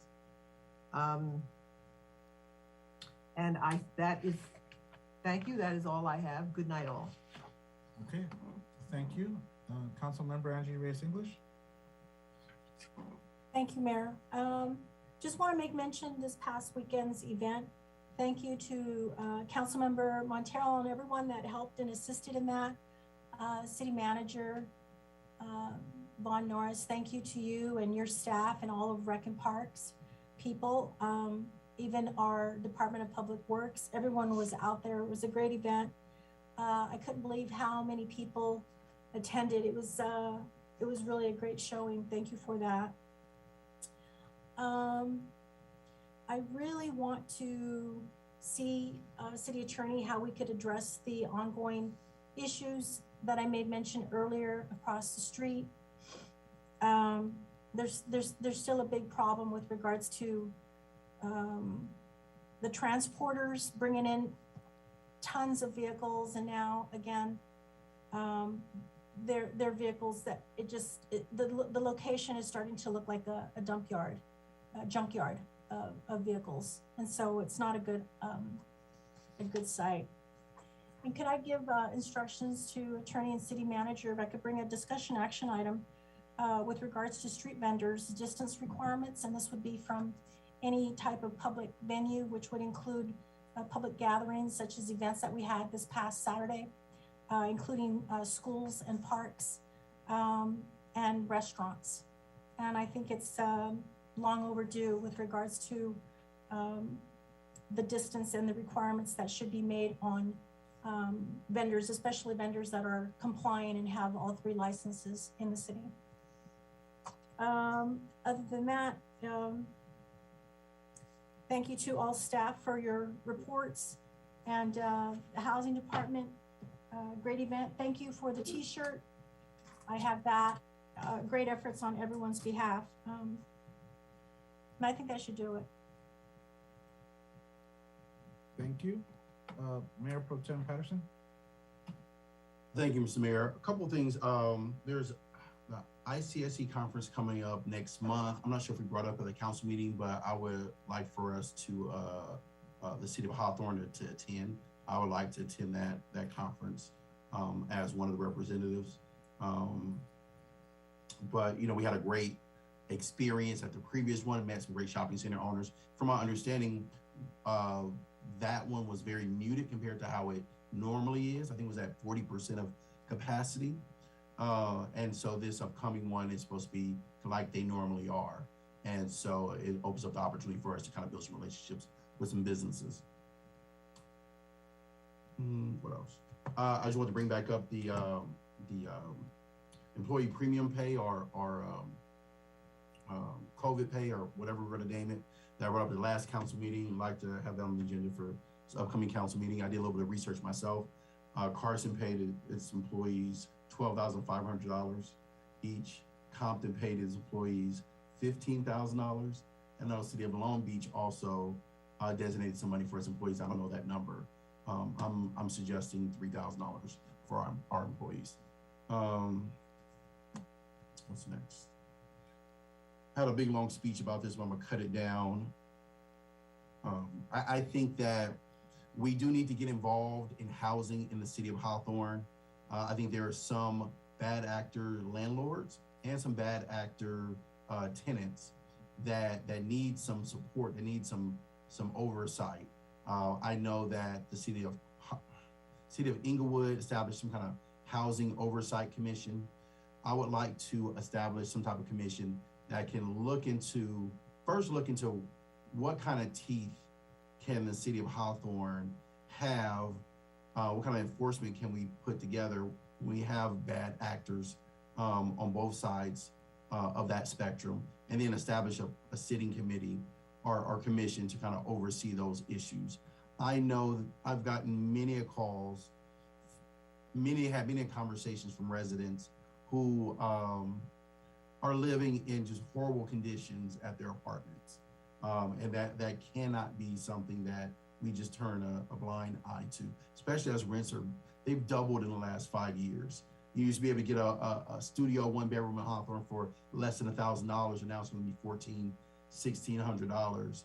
And some, not saying many, not saying all, but there are some property owners or management companies that are not providing healthy, safe places for their people to live. And I know for sure there's some residents that are bringing the wrong type of attention to our city.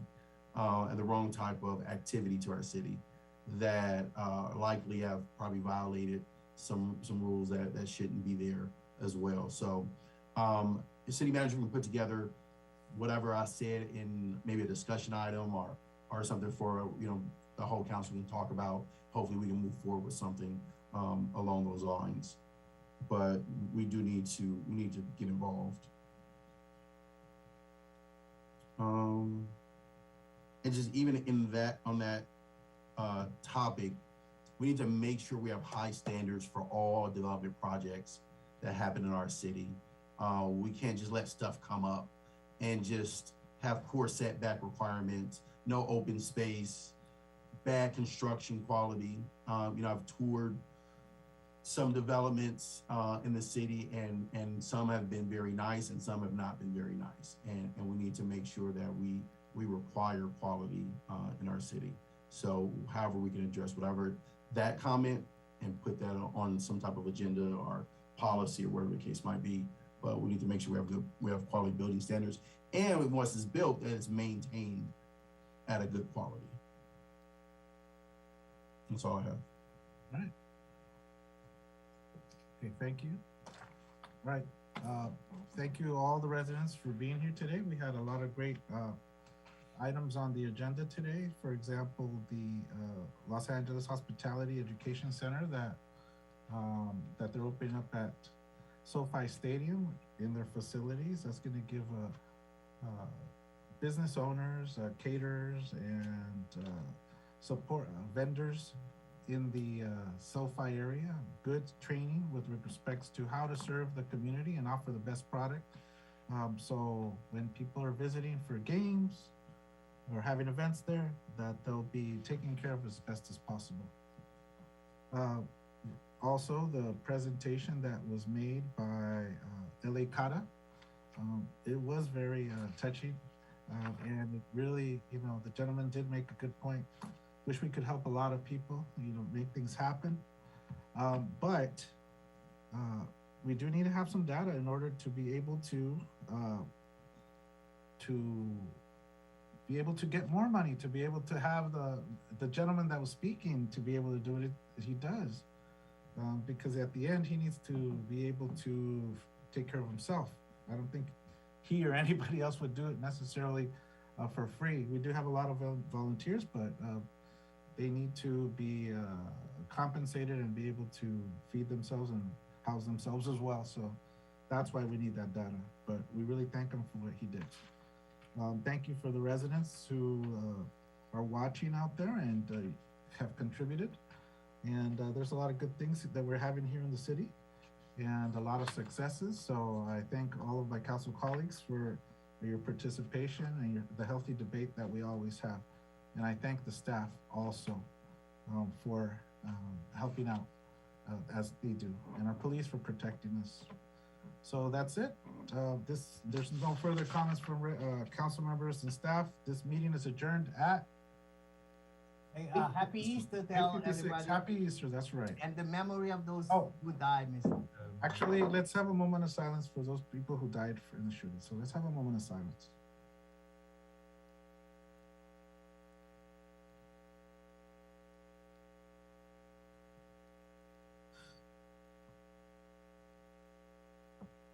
The meeting is now adjourned. Thank you.